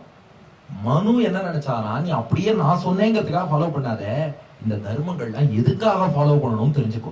இத்தனை தர்மமும் எதுக்குன்னா நாராயணனுக்கு திருவாராதனமாக இதெல்லாம் பண்றோம். அந்த நாராயணன் எதுக்கு லோகத்தை படைச்சான்? நாம மோட்சம் வரணுங்கிறதுக்காகத்தான். தர்மங்களை எது கொடுத்தான்? இதை ஃபாலோ பண்ணா அவன் அடையலாம், இது அவனுக்கு திருவாராதனங்கிறதுக்காகத்தான். அந்த தர்மம் எதுக்குன்னே தெரியாம தர்மங்களை லிஸ்ட் அவுட் பண்ணி பிரயோஜனம் இல்லை. இன்னொன்னு, எடுப்பிலேயே தர்மத்தை சொல்லி ஃபாலோ பண்ணுனா யாரும் பண்ணமாட்டான், பயந்துருவா. என்னப்பா இது இத்தனை ரூல்ஸான்னு. முதல்ல விஷயத்த சொல்லணும். பாருப்பா, பகவான் எதுக்கு உலகத்தை படைச்சான்னு தெரியறதா? அவன் எவ்வளவு அழகா இருக்கான், எவ்வளவு குணங்களோட இருக்கான். அந்த பகவான் அடையணும்னு ஆசையா இருக்கா? அப்ப இந்த தர்மத்தை ஃபாலோ பண்ணுங்க, அப்படித்தான் சொல்லணுமா? அதாவது ஒரு பையனை எடுப்பிலேயே படின்னு சொன்னா படிக்க மாட்டான். அவன் கபடின்னு தான் போவான். பாருப்பா, ஸ்டேட் ஃபர்ஸ்ட் மார்க் வாங்கினவா, MBBS சீட் வாங்கினவா, பெரிய ஆடிட்டர் ஆனவா, கலெக்டர் ஆனவா, எல்லாரையும் பார், எப்படி எல்லாம் படிச்சிருக்கா பார். அவனை போல ஆகணும்னு ஆசையா இருக்கா? ஆமா இருக்கே. அப்ப உட்காந்து படின்னு சொல்லி கூப்பிட்டானா அவன் படிப்பான். முதல்ல உனக்கு லட்சியம் என்ன, டார்கெட்டை முதல்ல சொல்லணும். டார்கெட்டை சொல்லிட்டு ரூல்ஸை சொன்னா ஃபாலோ பண்ணுவா. வெறுமன ரூல்ஸை மட்டும் போட்டுருந்தா யாரும் ஃபாலோ பண்ண மாட்டான். அதனால முதல் அத்தியாயத்துல டார்கெட்டை சொல்லிட்டா. நாராயணன் தான் டார்கெட், அவனை குறித்து தான் இந்த தர்மங்கள். இப்ப 2வது அத்தியாயத்துல இருந்து ரூல்ஸ் சொல்ல போறார். 2வது அத்தியாயம் பிரம்மச்சரியம். ஒரு பிரம்மச்சாரி எப்படி இருக்கணும்? இந்த 2வது அத்தியாயம் ஆரம்பத்துல ஒரு ஸ்லோகம் வருது பாருங்க, ஒரு டாப் கிளாஸ் ஸ்லோகம். வேதோகிலோ தர்ம மூலம் ஸ்மிருதிஷீலேச்ச தத்விதாம் ஆச்சாரச்சைவ சாதுனாம் ஆத்மனஸ்துஷ்டிரேவச. ஒரு செயலை செய்யலாமா கூடாதாங்கிறதுக்கு என்ன பிரமாணம், எது அத்தாரிட்டினா வேதோகிலோ தர்ம மூலம். வேதம் தான் அத்தாரிட்டி. வேதம் செய்யணும்னு சொல்லிட்டுனா அது தர்மம். வேதம் செய்யாதேன்னு சொல்லிட்டா அதர்மம். இதுதான் அத்தாரிட்டி. ஒருவேளை வேதத்துல அதை பத்தி குறிப்பு இல்லைன்னா என்ன பண்றதுன்னு கேட்டோம். ஸ்மிருதிகளுக்கு போ. ரிஷிகள் எழுதி வச்ச ஸ்மிருதிகள், இதிகாச புராணங்கள் அங்க ரெஃபர் பண்ணிக்கோ.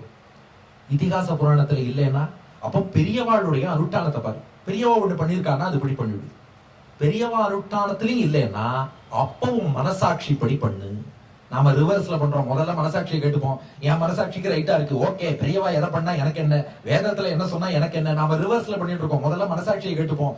இதுக்கு ஓகேன்னா பெரியவா அனுஷ்டானத்தை பார்ப்போம். அதுக்கும் ஓகேன்னா அப்புறம் இதிகாச புராணத்துக்கு போவோம். எப்பயாவது டைம் கிடைச்சதுன்னா வேதத்தை பத்தி பார்ப்போம், இல்ல அதை விட்டுடுவோம். ஆனா மனு சொல்றது முதல்ல வேதத்தை பாரு.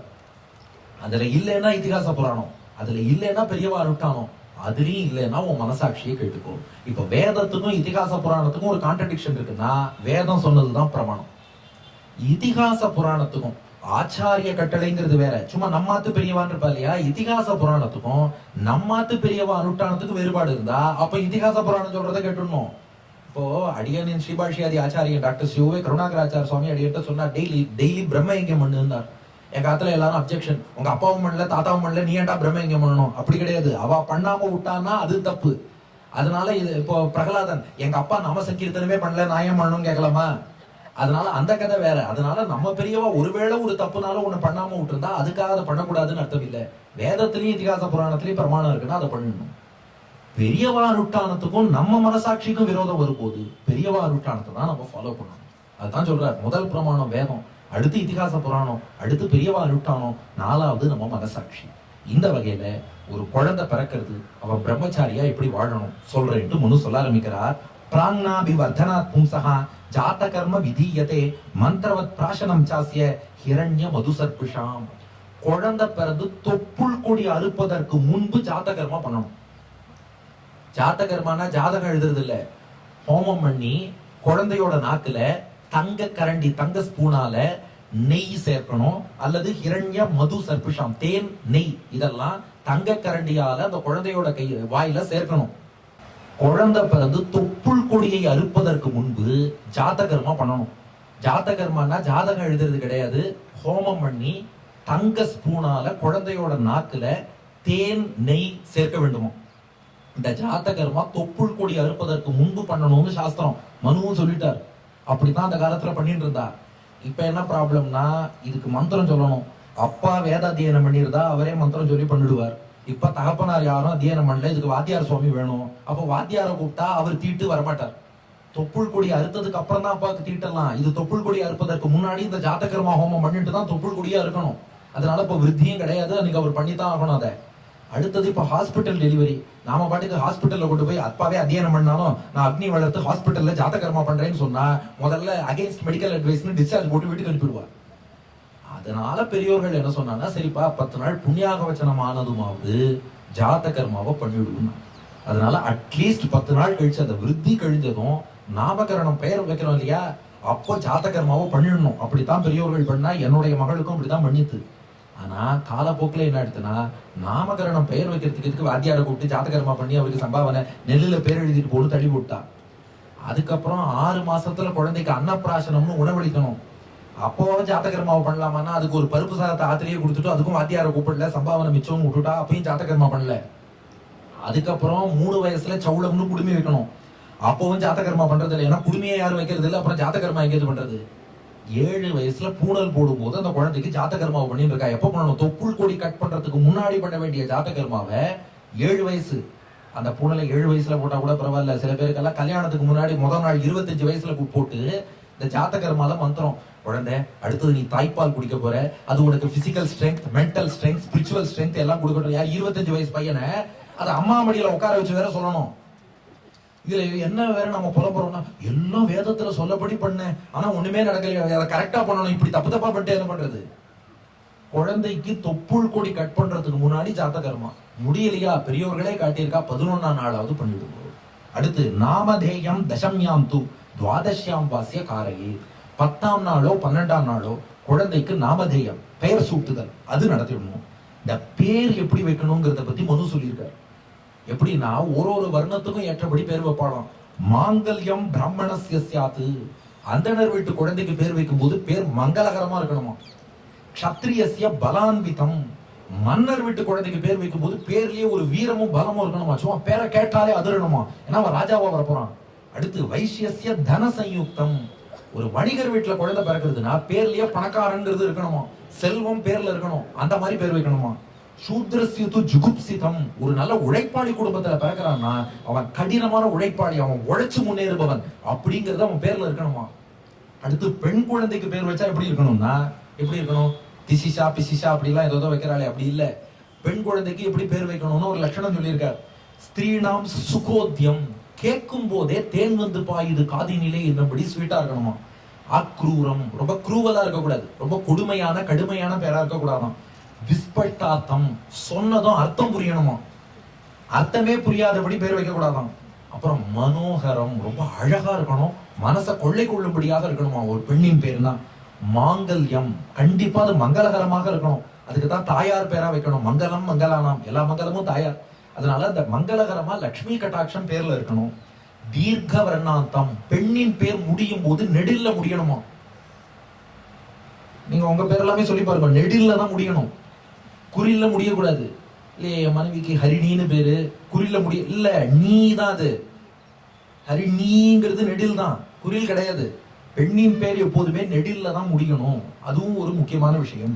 அடுத்தது ஆசீர்வாதாபிதானவத்து, அதை ஆசீர்வாதம் பண்ணக்கூடியதா, அதாவது அந்த பெண் ரொம்ப நன்னா இருப்பா என்று அவளை வாழ்த்தும் விதமாகவும் இருக்கணுமா. இப்படி நாமகரணம் 10 அல்லது 12ஆம் நாள்னு மனு சொல்ற. அதுக்கு மேல அவளுக்கு கிரகிய சூத்திரங்கள் உண்டு, அதை பேஸ் பண்ணி அவ ஃபாலோ பண்ணிப்பான்னு வச்சுக்கோங்க. அடுத்து சதுர்த்தே மாசி கர்த்தவியம் சிசோர் நிஷ்கிரமணம் கிரகாத்து, குழந்தை பிறந்து 4 மாசம் ஆச்சுன்னா நிஷ்கிரமணம், முதல்ல வீட்டுல இருந்து குழந்தைய வெளியில அழிச்சுன்னு வரணுமா. இல்லையே, எங்க குழந்தைய வெளியில பிறந்து அதுவே 10-15 நாள் கழிச்சுதான் அதுக்கு வந்தது, அப்படி இல்ல. குழந்தை ஆத்துல இருந்து 4 மாசம் கழிச்சுதான் அதை முதல்ல வெளியில அழிச்சுன்னு வரணும், அது ஒரு சம்ஸ்காரம், நிஷ்கிரமணம்னு பேரும். சரி, ஒரு முக்கியமான ஒரு வைத்தியத்துக்காக அதுக்காக போறோம்னா அதை ஆச்சாரியர்களே மறுக்க மாட்டார். ஆனா தேவையில்லாம 4 மாசத்துக்குள்ள குழந்தைய வெளியில ரொம்ப அழிச்சுன்னு போக கூடாது. அடுத்தது ஷஷ்டேன்ன பிராசனம் மாசி யத்வேஷ்டம் மங்களம் குலே, 6 மாசத்துல அது வரைக்கும் தாய்ப்பால் எக்ஸ்க்ளூசிவ் பிரஸ்ட் ஃபீடிங். 6 மாசத்துல மற்ற உணவு முதல்ல குழந்தைக்கு சேர்த்து கொடுக்க ஆரம்பிக்கிறோம், காம்ப்ளிமெண்டரி ஃபீடிங். 6 மாசத்துல வீட்டுல பண்ணலாம் அல்லது கோவில்ல தாயார் சன்னதி முன்னாடி பண்ணலாம். சூடாகர்ம த்விஜாதீனாம் சர்வேஷாமேவ தர்மதः பிரதமேப்தே திருதியேவ கர்த்தவ்யம் ஸ்ருதிச்சோதனாத். இது வரைக்கும் ஆண் பெண் எல்லா குழந்தைகளுக்கும் ஒண்ணுதான். ஆனா இப்ப ஆண் குழந்தையா இருந்ததுன்னா 1 வயசுலயோ 3 வயசுலயோ சூடாகரணம்னு சிகை வச்சு விடணும், குடுமி வைக்கிறது, சௌள சம்ஸ்காரம்னு பேரு. 1 வயசு அல்லது 3 வயசுல அதை பண்ணணும். அதுக்கப்புறம் உபநயனம், பூடல் போடுறது. எத்தனை வயசுல பூடல் போடணும்? 7. அதான் கர்ப்பாஷ்டமாத்தே குர்வீதா பிராமணஸ்ய உபநாயனம் கர்ப்பாத் ஏகாதசே ராஜ்யா கர்ப்பாத் 12 விஷஹா. கர்ப்பத்திலேருந்து 8வது வருஷம் தான். கர்ப்பத்துல 10 மாசம் இருந்துட்டானோ அதை கழிச்சிருங்கோ, அப்ப 7 வயசு. அதனால அந்தணனுக்கு 7 வயசுல பூணல் போடணும். க்ஷத்ரியன் ராஜாவா இருந்தான்னா அவனுக்கு 10 வயசுல பூணல் போடணும். வணிகன் வைசியனா இருக்காங்க 11 வயசுல பூணல் போடணும்.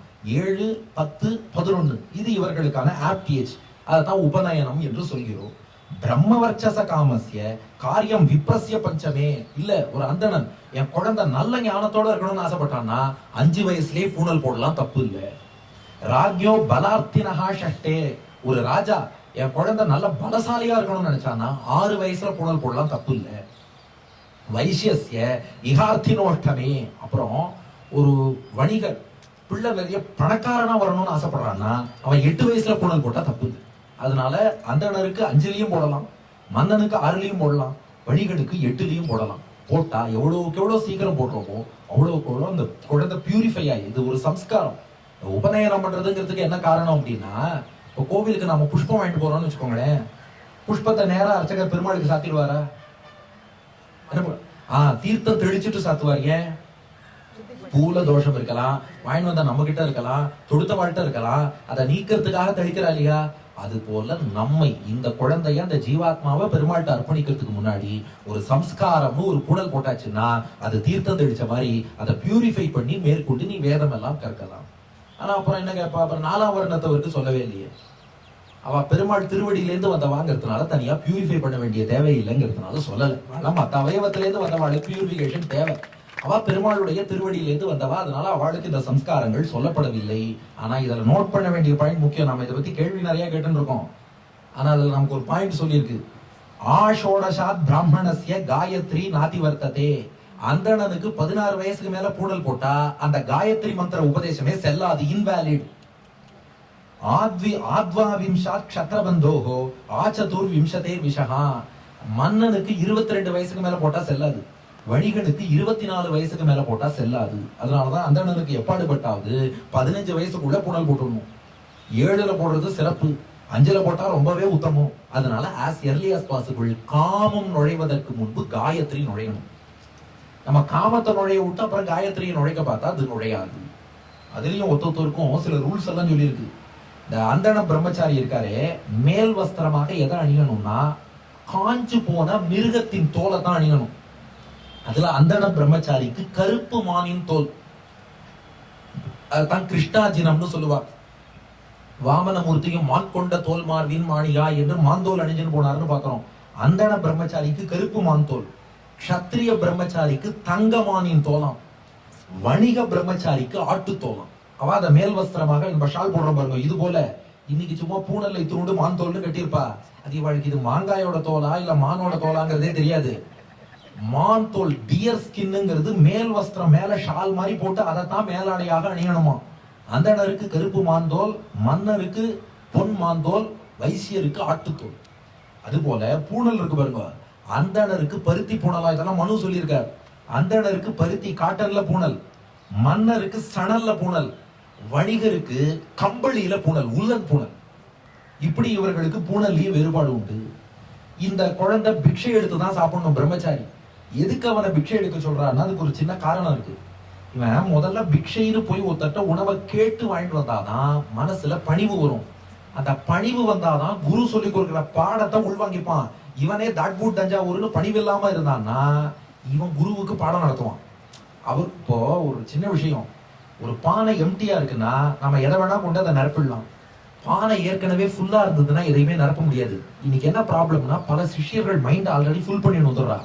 ஒரு குரு சொல்றதுக்கு முன்னாடி இவர் போய் இன்டர்நெட்ல படிக்கிறது, கூகுள்ல கேட்கறது. முன்னாடி எல்லாம் கூகுள் ஆச்சாரியார்னு ஒரு ஆச்சாரியார், இப்ப மெட்டா ஆச்சாரியார், ஏஐ ஆச்சாரியார், அப்புறம் ஜெமினி கணேசன் ஆச்சாரியார், அப்புறம் பர்ப்ளெக்சிட்டி ஆச்சாரியார், இப்படி பல பேர் வந்துட்டு அவாவா. இப்ப எல்லாத்துலயும் கேட்டு அங்க இங்க இங்க எங்கன்னு படிச்சுட்டு இவர் சரியா சொல்றாரா இல்லையான்னு டெஸ்ட் பண்ணலாம்னு உட்கார்றான். அப்படி கேட்கும் போது ஏதாவது ஒரு விஷயம் புதுசா உள்ள போகுமான்னு நினைச்சு பாருங்க. ஒரு இப்போ மனுஸ்மிருதினாலே என்ன ஆயிடுறதுன்னா அவன் முன்னாடியும் ஒரு ப்ரீடிட்டர்மைண்ட் ஒரு முன்முடிவுக்கு வந்துடுறான். இப்படித்தான் மனு சொல்லியிருப்பார், நான் முடிவு பண்ணிட்டேன். அதுக்கப்புறம் வந்து கேட்டோம்னா இதுவுமே உள்வாங்க முடியாது.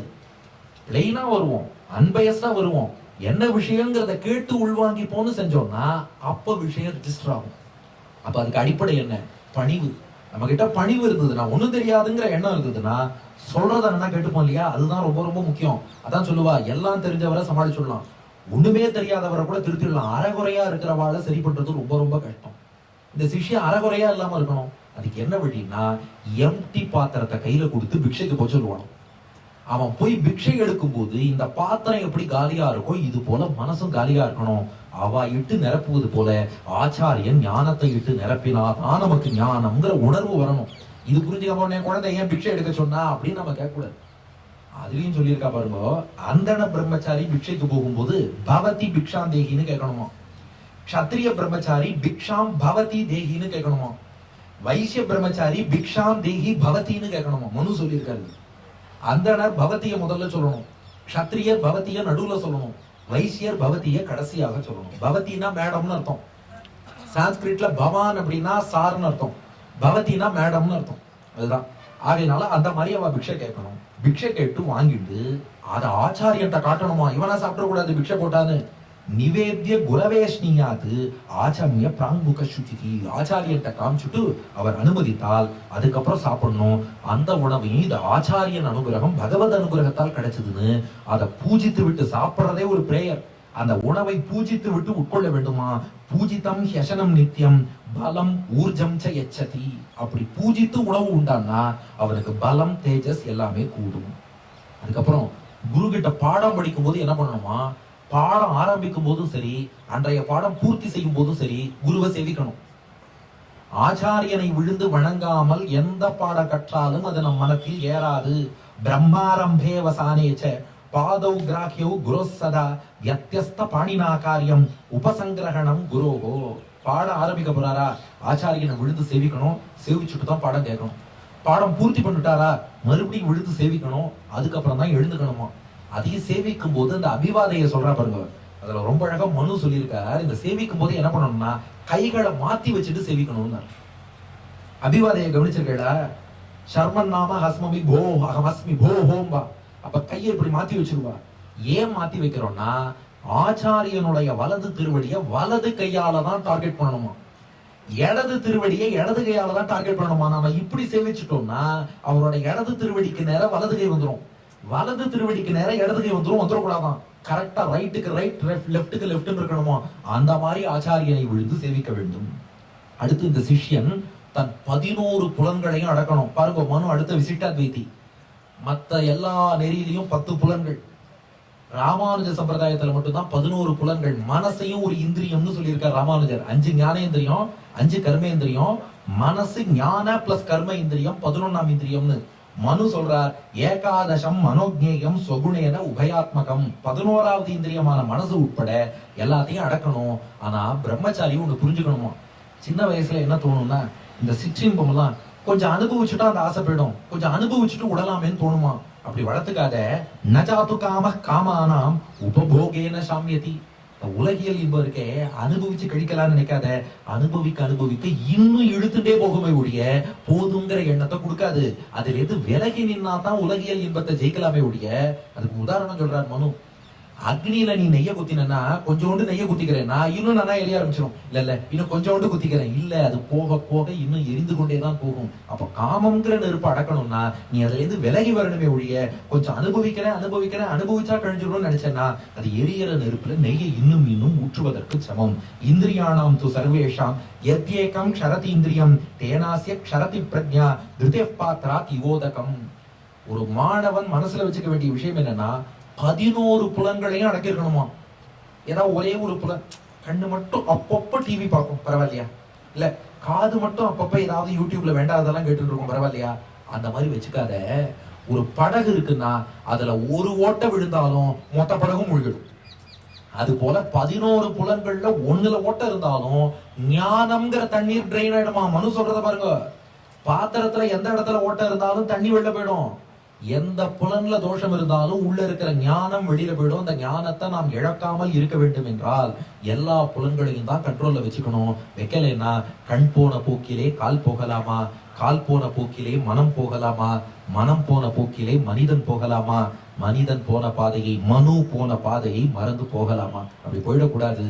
அதனால 11 புலன்களையும் ஒரு சிஷ்யன் அடக்கி வைக்க வேண்டும். அதுக்கு என்ன வழி, அவர் வழியும் காமிச்சிருக்காரு. மனுவோட கிரேட்னஸ் என்னன்னா, இந்த புலன்களை அடக்க சிறந்த வழி என்னன்னா காயத்ரி ஜபம். எத்தனை பேர் சந்தியாவந்தனம் பண்றேன், அந்த காயத்ரி ஜபத்தை நன்னா பகவான தியானம் பண்ணிட்டு அவன் திருமேனி ஒளிய தியானிச்சுட்டு காயத்ரி சொல்லக்கூடிய பாக்கியம் கிடைச்சிருக்கு. எத்தனையோ பேர் ஐயோ எங்களால காயத்ரி சொல்ல முடியலையேன்னு வருத்தப்படுறவா இருக்கா. நமக்கு அந்த பாக்கியத்தை பகவான் கொடுத்திருக்கான்னா அந்த காயத்ரி ஜபத்தை 3 வேளை சந்தியாவந்தனம் காயத்ரி ஜபம் ஸ்ரத்தையா சொல்லிட்டு வந்தா மனத்தை அடக்க காயத்ரி ஜபம் போல் சிறந்த வழி என்பது கிடையாது. அதை சொல்லி ஒரு பிரம்மச்சாரி தன் மனத்தை அடக்க வேண்டும். அடுத்து ஒரு ஆச்சாரியன் உபதேசம் பண்ணும் போது சிஷ்யனுக்கு பார்த்துதான் பண்ணணுமா, எல்லாருக்கும் சொல்லிடக்கூடாதான். நல்ல சிஷ்யனா என்று பரீட்சை பண்ணித்தான் சொல்ல வேண்டும். இதுக்கும் மனு சொல்லியிருக்கார். இப்போ சிஷ்யன் என்னென்ன பண்ணணும்னு சொல்லியாச்சு. ஆச்சாரியன் எப்படின்னா, நா பிரிட்ட கஷ்டித் ப்ரூயாத் நச அந்யானேன பிருச்சதா ஜானன்னபி மேதாவி ஜடவத் லோக ஆச்சாரே. ஒரு ஆச்சாரியன் அவர்கிட்ட சிஷ்யன் கேட்கவே இல்லை, சும்மா உட்கார்ந்துருக்கான்னா விஷயத்தை சொல்லக்கூடாதான். ஏன்னா கேட்காம சொன்னா விஷயத்துக்கு மரியாதை இல்லாம போயிடுமா, இதுதானேன்னு. அதை அவன் ஒரு தடவையாவது ஆசைப்பட்டு கேட்கணும், அப்புறம் தான் சொல்லணுமா. கேட்கறதும் எப்படின்னா அநியாயமா கேட்டாலும் சொல்லப்படாதான். இது ஒரு உதாரணம் சொன்னா உங்களுக்கு மறக்காது. ஸ்ரீமதி இஞ்சிபேட்ட அழிசிங்கர்னு பெரிய மகான், அவர்கிட்ட ஒரு சிஷ்யர் போனார். இஞ்சிபேட்ட அழிசிங்கர்கிட்ட கேள்வி கேட்டாராம், நம்மாழ்வார் என்ன ஒரு பாட்டு இப்படி தப்பா பாடிட்டாரு. பாருங்க எல்லாருக்கும் ஷாக்கு. இஞ்சிபேட்ட அழிசிங்கருக்கு எவ்வளவு ஷாக்கா இருக்குன்னு பாருங்க. நம்மாழ்வார் ஒரு பாட்டு தப்பா பாடிட்டாரேன்னா, என்னப்பா தப்பு பண்ணார்? பத்துடை அடியவர்க்கு எளியவன் பிறர்களுக்கு அறிய வித்தகன் மலர்மகள் விரும்பும் நம் அரும்பெறல் அடிகள் மத்தூரு கடைவெண்ணை களவினில் உறவிடை ஆப்புண்டு எத்திரம் உரலினோடு இணைந்திருந்தேங்கிய எளிவே. உறவிடை ஆப்புண்டுன்னு பாடியிருக்கார். உரம்னா மார்புன்னு அர்த்தம். கிருஷ்ணனை யசோதை இடுப்புல தானே கட்டி போட்டா, உறவிடை ஆப்புண்டு மார்புல கட்டி போட்டான்னு பாடிட்டாரேன்னா. இந்தியமேட்ட சிங்கர் சொன்னாராம், எனக்கும் தெரியலப்பா, ஏதோ தப்பா பாடிட்டா, போயிட்டு வான்ட்டார். இவர் வெளில போனாராம். வெளில போய் இன்னொரு நண்பர்கிட்ட சொல்றாராம், நம்மாழ்வாரும் தப்பா பாடியிருக்கார், அந்த பாட்டுக்கு அர்த்தம் அழிசிங்கருக்கே தெரியலன்ட்டார். அவர் சொன்னார், ஏண்டா நீ ஆச்சாரியன்ட்ட சந்தேகம் கேட்கணும்னா இப்படியாடா கேட்ப, போய் விழுந்து சேவிச்சு ஆழ்வார் சரியா தான் பாடியிருப்பார், அடியனுடைய அல்ப புத்திக்கு அந்த அர்த்தம் புரியல, ஆச்சாரியன் சாதிக்கணும்னு பணிவோட கேளு, ஆச்சாரியன் சொல்லுவார். திரும்ப போய் சேவிச்சுட்டு கேட்டாராம். அப்ப இஞ்சிபேட்டை அழிசிங்க சாதிச்சாராம், அப்படி அர்த்தம் இல்லடா, உறவிடை அப்புண்டுனா மார்பிள கட்டினான்னு இல்ல, மார்பிள இருக்க லட்சுமியோட சேர்த்து கட்டினான்னு அர்த்தம். பகவான் பக்தர்களுக்கு கட்டுப்படும் போது தாயாரும் சேர்ந்து கட்டுப்படுவாள். மார்பிள கயத்தை கட்டினான்னு அர்த்தம் இல்ல, கயிறு இடுப்புல தான் கட்டினா. மார்பிள உள்ள லட்சுமியும் அந்த கயத்தோட கட்டுண்டா. டெல்லி போட்ட உத்தரவுன்னா டெல்லியில இருக்க அதிகாரி போட்ட உத்தரவுன்னு அர்த்தம். இந்தியா கிரிக்கெட் மேட்ச்ல ஜெயிச்சுடுத்துனா இந்தியன் பிளேயர்ஸ் ஜெயிச்சுட்டான்னு அர்த்தம். மார்போட கட்டி போட்டானா மார்பிள இருக்க லட்சுமியும் சேர்த்து கட்டினான்னு அர்த்தம். புரிஞ்சுக்கோ. இது எப்படி கேட்கணும்? பணிவோட கேட்டா இந்த அர்த்தம் புரியும். அது இல்லாம என்ன நம்மாழ்வார் தப்பா பாடிட்டார், உனக்கு அர்த்தம் தெரியுமா, இப்படி கேட்டா ஆச்சாரியன் சொல்ல மாட்டார். என்ன பண்ணணுமா? ஆச்சாரியன் ஜடம் போல இருக்கணுமா. ஒண்ணும் தெரியாதவன் எப்படி இருப்பானோ, தப்பான முறையில சிஷ்யன் கேள்வி கேட்டாலோ கேள்வியே கேட்காம இருந்தாலோ எனக்கும் தெரியாதுன்னு ஆச்சாரியன் சொல்லணுமா. மனு சொல்லியிருக்காரு. அடுத்து வித்யா பிராமண மேத்தியாக சேவதிஸ்தேஸ்மி ரக்ஷமாம். அந்த வித்யை ஞானம் இருக்கே, அது ஆச்சாரியன்ட்ட சொல்லியிருக்கான் போய், ஆச்சாரியனே நான் உங்க சொத்து, என்ன கொஞ்சம் பார்த்து கொடுங்க, எல்லாத்தையும் கொடுத்துடாதீங்கன்னு. அதனாலதான் ஆச்சாரியனும் பார்த்து பார்த்து சொல்லுவாராம். அடுத்து சையாசனஸ்தைவைனம் பிரத்யுத்தாய அபிவாதையேது. ஆச்சாரியன் வருவதை சிஷ்யன் பார்த்துட்டான்னா முதல் காரியம் எழுந்து நிக்கணும். ஆச்சாரியன் வரும்போது உட்காந்து இருக்க கூடாது. அடுத்து விழுந்து சேவிக்கணுமா. சேவிக்கலைன்னா என்ன ஆகும்னா அதுக்கு ஒரு ஸ்லோகம் போட்டிருக்காரு. ஊர்த்வம் பிராணா ஹுத்கிராமந்தி யூனஸ்தவிர ஆயதி பிரத்யுத்தான அபிவாதாபியாம் புனஸ்தாத் பிரதிபத்தியதே. இது அழகான ஸ்லோகம். ஒரு ஆச்சாரியனோ பெரியவரோ வராருன்னு வச்சுக்கோங்களேன், அவரை பார்த்ததும் நம்ம உடம்புல இருந்து பிராண சக்தி தானே மேல கிளம்புமா. ஒரு மரியாதை, ரெவரன்ஸ், பிராண சக்தி மேல கிளம்புமா. அது அவளுக்கு மரியாதை செலுத்துமா. நாம எழுந்தோம்னா அந்த மேல போன பிராண சக்தி நம்ம கிட்ட தங்கிடும். விழுந்து சேவிச்சிட்டோம்னா நன்னாவே அது நம்ம கிட்ட நிலை கொள்ளும். அப்படி இல்லாமல் அவர் வரும்போது நம்ம உட்காண்டே இருந்தோம்னா பிராண சக்தி மேல போயிடும், அப்படியே போயிடும். அடுத்த தடவையும் அவமதிச்சோம்னா பிராணசக்தி மேல போகும், போயிடும். இப்படியே பண்ணிட்டு இருந்தா பிராணசக்தி போய் போய் போய் போய் அல்பாயுஸ்ல போயிடுவானோ. அப்படி இல்லாமல் ஒரு பெரியவர் வரும்போது நம்ம எழுந்துட்டோம்னா மேல போன பிராணசக்தி அப்படியே நின்றுடும். சேவிச்சிட்டோம்னா அப்படியே கீழே இறக்கி நம்மளோட தங்கிடும். அதனாலதான் ஆச்சாரியன் வரார், பெரியவர் வரார்னா முதல் காரியம் உடனே விழுந்து சேவிச்சிடணும். அப்படி சேவிச்சா என்ன பலன்னா சத்வாரி தஸ்ய வர்தந்தே ஆயுஹு வித்யா யசோ பலம். நீண்ட ஆயுள் கிடைக்கும், நல்ல ஞானம். ஆச்சாரியனை சேவிச்சா ஞானம் வரும், புகழ் கிடைக்கும், பலமும் கிடைக்கும். அதாவது ஆச்சாரியன் சொல்லி கொடுத்து தான் ஞானம்னு இல்லை, ஆச்சாரியனுக்கு சும்மா கூட இருந்து கைங்கரியம் பண்ணிட்டு இருந்தா போதும். மாமி அடியனை பத்தி இவ்வளவு கவிதையெல்லாம் எழுதினான், ஒன்றும் கிடையாது. ஆச்சாரியன்ட்ட நாம கத்துண்டு வந்த அந்த அறிவு இது எல்லாத்தையும் விட ஒரு கூட போய் கைங்கரியம் பண்றோம், ஏதோ ஒண்ணுன்னா இங்க வாடா பெருமாளை ஏழை பண்ணணுமான்னு கூப்பிடுவார், கூட ஏதாவது ஒண்ணுன்னா அழைப்பார். அதுக்கு நம்ம ஆயுஷ்மான் பவ சௌமியா என்று சொல்லி தீர்காயுஷ்மான் பவ சொல்லணுமா, ஆயுஷ்மான் பவ சொல்லணுமா?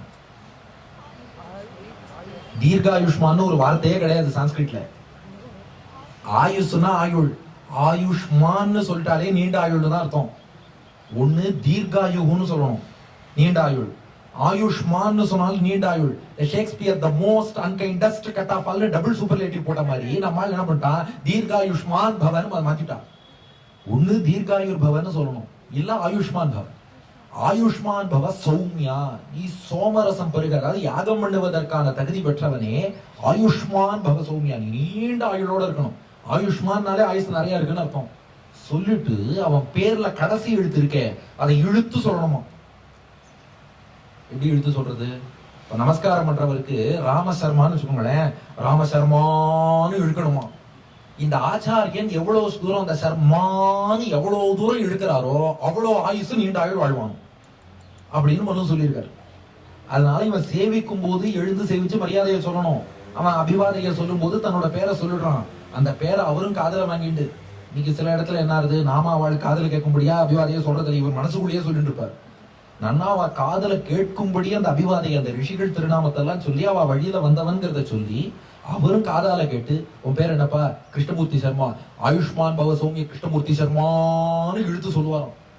அவர் எவ்வளவு காலம் இழுத்திருக்காரோ அவ்வளவு காலம் இவன் நன்னா எல்லாமே வித்யை, ஞானம், செல்வம் எல்லாம் பெற்று நன்றாக வாழ்வான் என்பது இதுல இருக்கிற விஷயம்.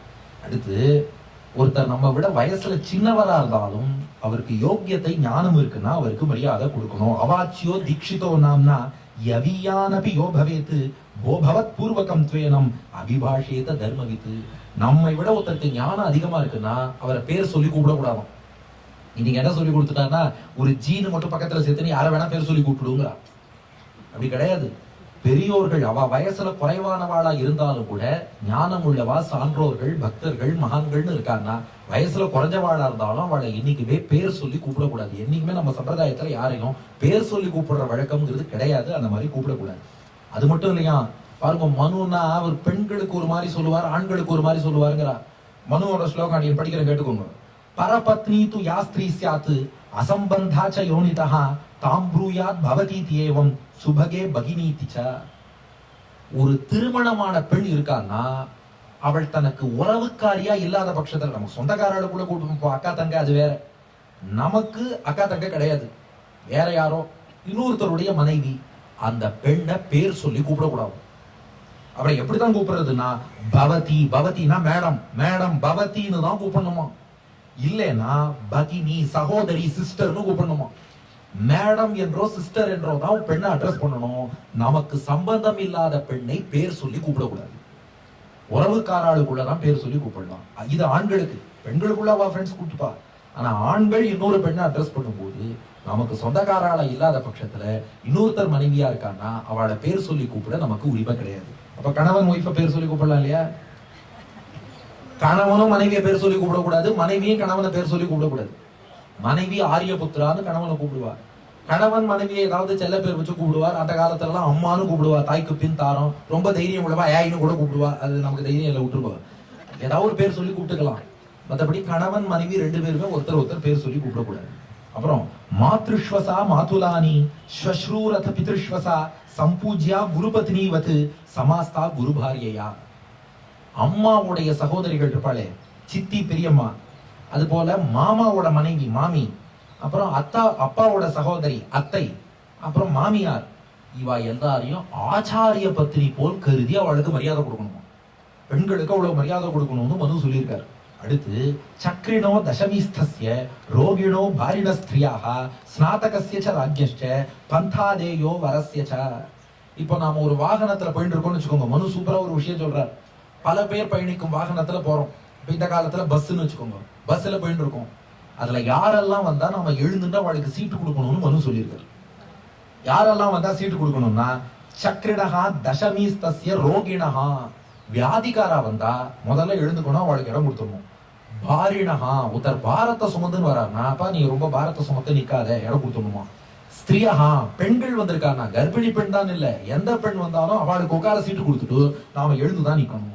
ஸ்நாதகஸ்ய, படிச்சவர் வந்திருக்காருன்னா அவருக்கு சீட்டு கொடுக்கணும், நாம எழுந்து நிக்கணும். ராஜ்யஸ்ச, ராஜா வந்தாலும் நாம இடம் கொடுத்துட்டு ராஜாவுக்கு அவனை உட்கார சொல்லிட்டு நாம நின்னுக்கணும். ஆனா ஒரே நேரத்துல படிச்சவர் ராஜா ரெண்டு பேரும் வந்தா படிச்சவருக்கு தான் இடம் கொடுக்கணும், அப்புறம் தான் ராஜாவுக்கு. இதத்தான் தமிழ் இலக்கியத்திலையும் பாடியிருக்கா. அதாவது ஒரு குடி பிறந்த பல்லோருள்ளும் மூத்தோன் வருக என்னாது அவருள் அறிவுடையோனாரு அரசும் செல்லும். அறிவுடையவன் தான் அரசனை விட உயர்ந்தவன், அவருக்கு அந்த மரியாதை கொடுக்கணும். லோகத்துல ஒருத்தனுக்கு மரியாதை எதை வச்சு தீர்மானிக்கப்படுகிறது? மனு சொல்றார், வித்தம் பந்துகு வய கர்ம வித்யா பவதி பஞ்சமி. 5 விஷயத்தை வச்சு ஒருத்தனை மதிக்கிறா. பொதுவா வித்தம், காசு இருந்தா மதிக்கிறா. அண்ணன் என்னடா, தம்பி என்னடா, அவசரமான உலகத்திலே ஆசை கொள்வதில் அர்த்தம் என்னடா, காசு இல்லாதவன் குடும்பத்திலேன்னு காசு இருந்தா மதிக்கிறா. ஆனா காசை பார்த்து மதிப்பதை விட பந்துகு, உறவு, நட்பை பார்த்து மதிக்கணும். அவர் நம்மள்ட்ட இப்படி பழகிறார், நன்னா பழகிறாருன்னா பழகணும். சில பேர் ஸ்டேட்டஸை பார்த்துப்பா, இவர் நமக்கு ஏத்தவர், இவரோட பேசலாம். இவரா அடியனையே பல பேர் என்னமோ பல பேங்க் பேலன்ஸ் எல்லாம் வச்சிருக்கவன் நினைச்சிருந்தா என்னோட பழகிட்டு இருக்கா. நீங்க கற்பனை பண்றதுல 1/10 பேங்க் பேலன்ஸ் கூட நம்மள்ட்ட கிடையாது. இந்த உண்மை தெரிஞ்சா பல பேர் என்கிட்ட பேசவே மாட்டா. அத மாதிரி பழகும் போதே ஒருத்தரை பாக்குறான், இவன் எவ்வளவு பணக்காரன், பணக்காரனா இருந்தா அவன்கிட்ட பேசலாம், இல்லையா அவன்கிட்ட பேசாது. அப்படி செய்யக்கூடாது. அவர் நம்மள்ட்ட எப்படி பேசுறார், அவர் அப்ரோச் எப்படி இருக்கு, அந்த நட்புக்காக பேசணும். அடுத்து சொன்னார் மனு, அந்த நட்புக்காக பேசுவதை விட வயசை வச்சு மரியாதை கொடுக்கறது இன்னும் வசதி. நமக்கும் அவருக்கும் நட்பு 1000 இருக்கலாம், வயசுக்குன்னு ஒரு மரியாதை இருக்கு இல்லையா, அதை கொடுக்கணும்.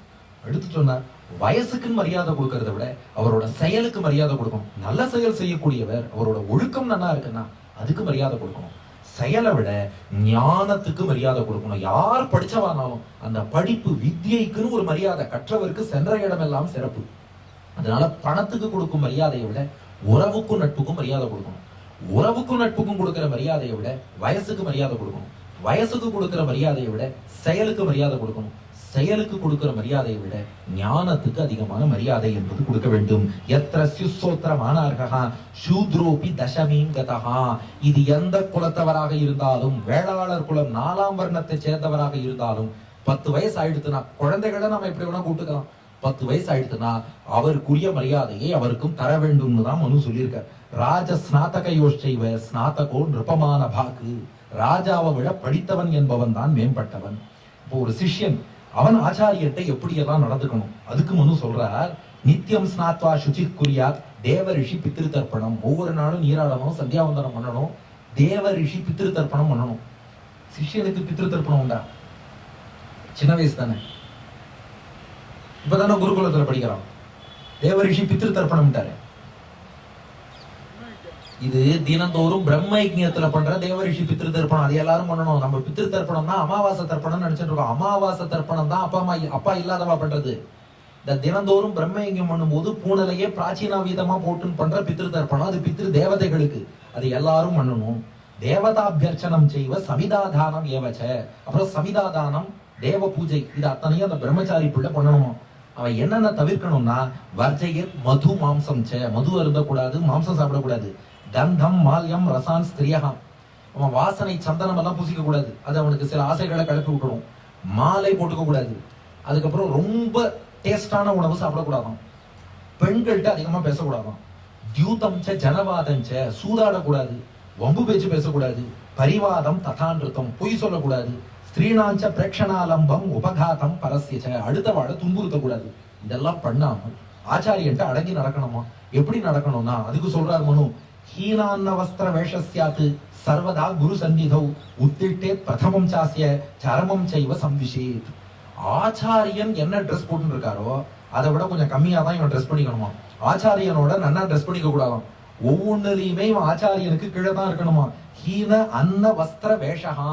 அவனுடைய தோற்றத்திலையும் சரி, வஸ்திரத்திலையும் சரி, சாப்பாட்டிலையும் சரி ஆச்சாரியனோட இவன் கொஞ்சம் கம்மியா தான் சாப்பிடணுமா. அப்பதான் ஆச்சாரிய பக்திங்கிறது அவனுக்கு வளரும். நான் ஆச்சாரியனோட நல்லா ட்ரெஸ் பண்ணி நான் வரேன், நான் இன்னும் தன்னை பெரிய ஆளா காமிச்சுக்கிறான்னு அர்த்தமாயிடும். ஆச்சாரியன் முழிச்சுக்கிறதுக்கு முன்னாடி முழிச்சுக்கணுமா. ஆச்சாரியன் தூங்கினதுக்கு அப்புறம் தான் அவன் தூங்கணுமா. பிரதிஸ்ரவண சம்பாஷே சயானோன சமாச்சாரியத்து. ஆச்சாரியனோட பேசும்போது படுத்துட்டே பேசுறது, உட்காந்துட்டே பேசுறது, நடந்துட்டே பேசுறது, மூஞ்சியை திருப்பின்னு பேசுறதெல்லாம் கூடாது. பணிவோடு நின்னுட்டு தான் ஆச்சாரியன்ட்ட பேசணும். நீச்சம் ஷையாசனம் சாசிய சர்வதா குரு சந்நிதௌ. ஆச்சாரியன் சன்னதியில அவருக்கு ஈக்குவலான சேர்ல உட்காரக்கூடாது.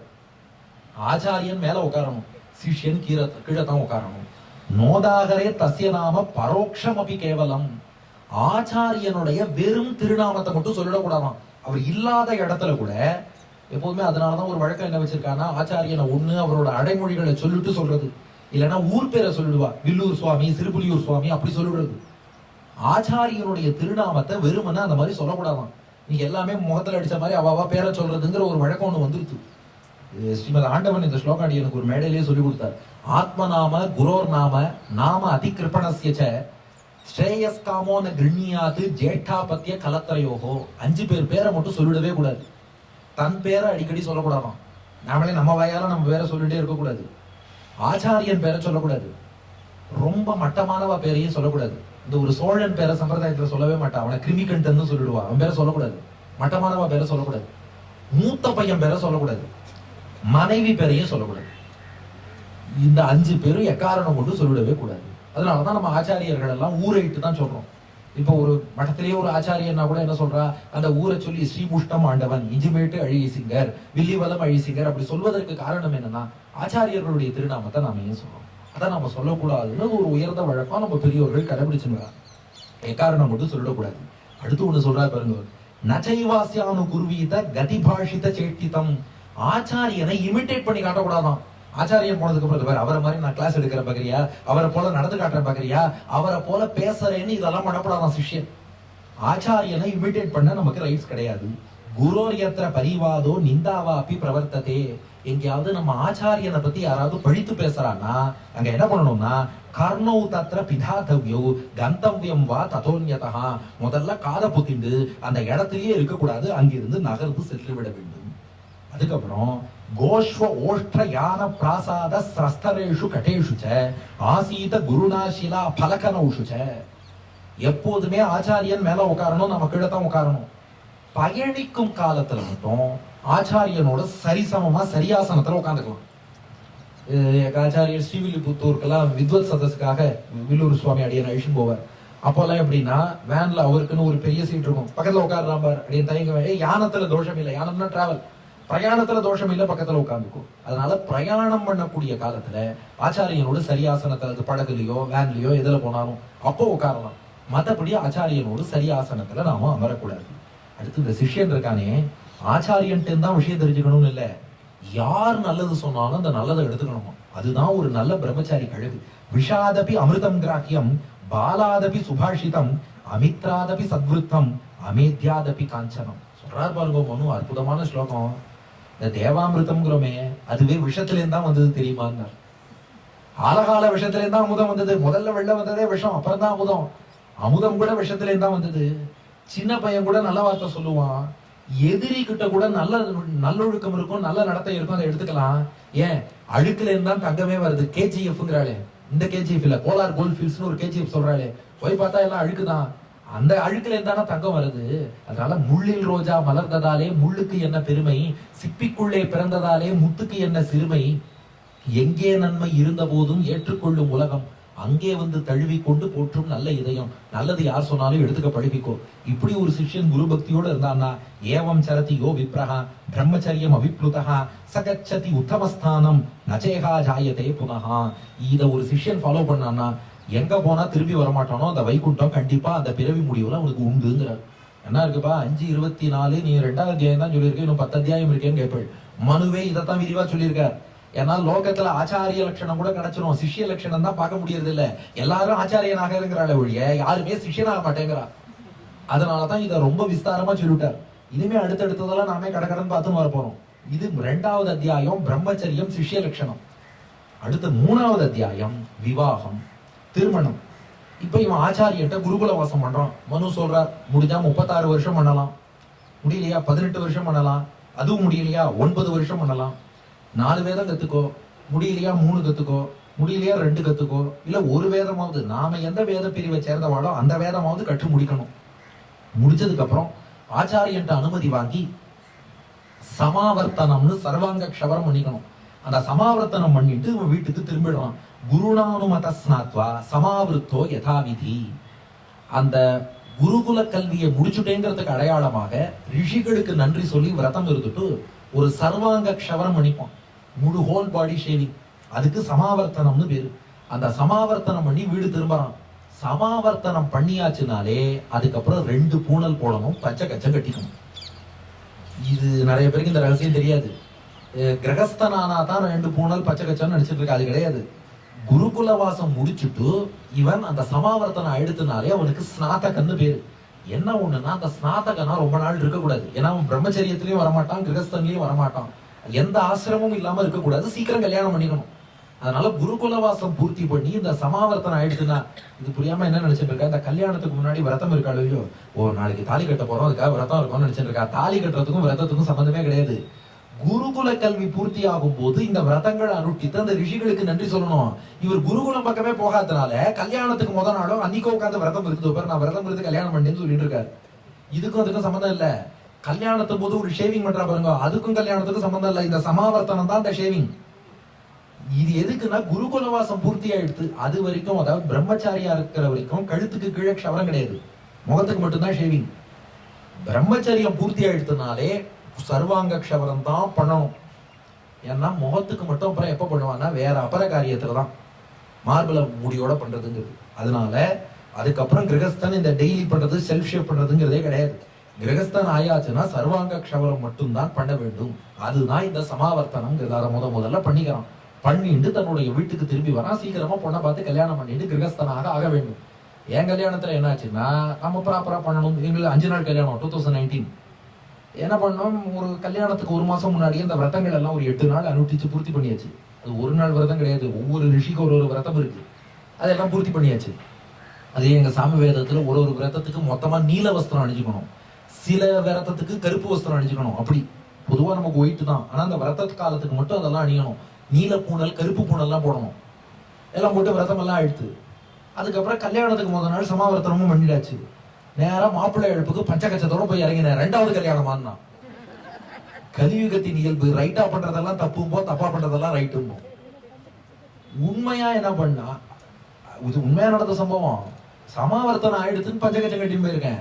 இல்லையே அதெல்லாம் கிடையாது, நாளைக்கு தான் உங்களுக்கு என்ன அதுக்குள்ள அவசரம், 2ஆம் கல்யாணமா அப்படி இப்படின்னு சொல்லி எங்க மாமனார் கடைசியா என்ன பண்ணிட்டார், ஒரு பேண்ட்டை போட்டு மாப்பிள்ளை எழுப்ப ஏற்றி விட்டார். ஏன் பேண்ட்? ஆமா நீங்க வேட்டினா தட்டு சுத்து கட்ட மாட்டேங்கிறேன், பேண்டா போட்டு விடுறேன். உங்க திருப்திக்கு பேண்ட் கிட்டத்தட்ட பச்சைக்கச்ச மாதிரி ஒரு லுக் வருது. பேண்ட் கட்டிட்டா தட்டு சுத்து வேட்டிக்கு பேண்டே பச்சைக்கச்ச மாதிரி தான் தெரியுது. அதனால பேண்டை போட்டு ஏற்றி விட்டா மத்தவா யாரும் கிண்டல் பண்ண மாட்டா அப்படின்னு ஒரு ஏற்பாடு. ஆக மனு சொன்ன விஷயம் தெரியும். அதனால சமாவர்த்தனமாகி வீடு திரும்பி பொண்ணு பார்க்கணுமா. பொண்ணு எப்படி பார்க்கணும் அப்படின்னா, ஒரே ஊர்ல பார்க்க கூடாதாம், ஒரே கோத்திரத்திலையும் பார்க்க கூடாது, வேறு கோத்திரத்தை சேர்ந்தவளா இருக்கணும். அதுலயும் ஒரு கண்டிஷன் சொல்லிட்டார், இவரோட அப்பா பேரோ அம்மா பேரோ பொண்ணுக்கு இருக்க கூடாது. அந்த கல்யாணம் பண்ணிக்கிற பொண்ணு பேர்ல இந்த மாப்பிள்ளையோட அப்பா பேரோ அம்மா பேரோ வரக்கூடாது. மகந்தியபி சமிருத்தானி. ஆனா முக்கியமான வார்த்தை பாருங்க, இதுதான். ஜாதக பொருத்தம்ங்கிறது அந்த காலத்துல கிடையாது. நம்ம ரத்னமாலாலே இதை பத்தி ஒரு வீடியோ போட்டிருக்கு. அந்த காலத்துல அதெல்லாம் பார்க்க மாட்டா. வைதிகால் சொல்லியாச்சுன்னா பண்ணிடுவார். நட்சத்திர பொருத்தம் கூட ரொம்ப தேவைன்னா தான் பாப்பா. பெரியோர்கள் சொல்லிட்டாளா, நல்ல குலங்கோத்திரத்தை சேர்ந்தவாளா இருக்காளா, அந்த வேதம் படிச்சவ ஆசீர்வாதம் பண்றதுதான் முக்கியம்னு பண்றதுதான். இப்பெல்லாம் ஒரு 50-60 வருஷமா தான் அந்த ஜாதகம் இதெல்லாம். அதனால மனு சொல்றார், மெயின் கிரைட்டீரியா என்ன தெரியுமா, மகத்தியபி சமிருத்தானி. பெரிய பணக்கார வீட்டு பொண்ணா இருக்கலாம், கோஜா விதன தானியதா, தானம் தானியம் பசு ஆடு எல்லாம் இருக்கலாம். ஆனா ஹீன கிரியம் அனுஷ்டானம் இல்லாத வீடா இருந்ததுன்னா, நிஷ்புருஷம் ஆச்சாரிய சம்பந்தம் இல்லாம இருந்ததுன்னா, நிஷ்சந்தகா வேத அத்தியனம் பண்ணாம இருந்தான்னா அந்த வீட்டுல இருந்து பொண்ணு எடுக்காதேன்னு. இன்னைக்கு என்ன பண்றான்னா, பையன் வேதம் படிச்சிருக்கான்னா பொண்ணு கொடுக்க மாட்டேன்றா. ஆனா மனு என்ன சொல்றார், அந்த பொண்ணு வீட்டுல அவ வேதம் படிச்சிருக்காளான்னு பாத்துக்கோ, ஆச்சாரிய சம்பந்தம் இருக்கான்னு பாத்துக்கோ, நல்ல அனுஷ்டானத்தோட இருக்காளான்னு பாத்துக்கோ. அந்த கிரைட்டீரியா முக்கியம். அந்த கிரைட்டீரியா வந்துருக்குன்னா தாராளமா அங்கேருந்து பொண்ணு எடுக்கலாம். அதுக்கப்புறம் பிராமோ தெய்வஸ் ததைவார்ஷா பிராஜாபத்யஸ் ததாசுரஹா காந்தர்வோ ராட்சசைவ பைசாச்ச அஷ்டமோ விதஹா. திருமணம் 8 விதமா.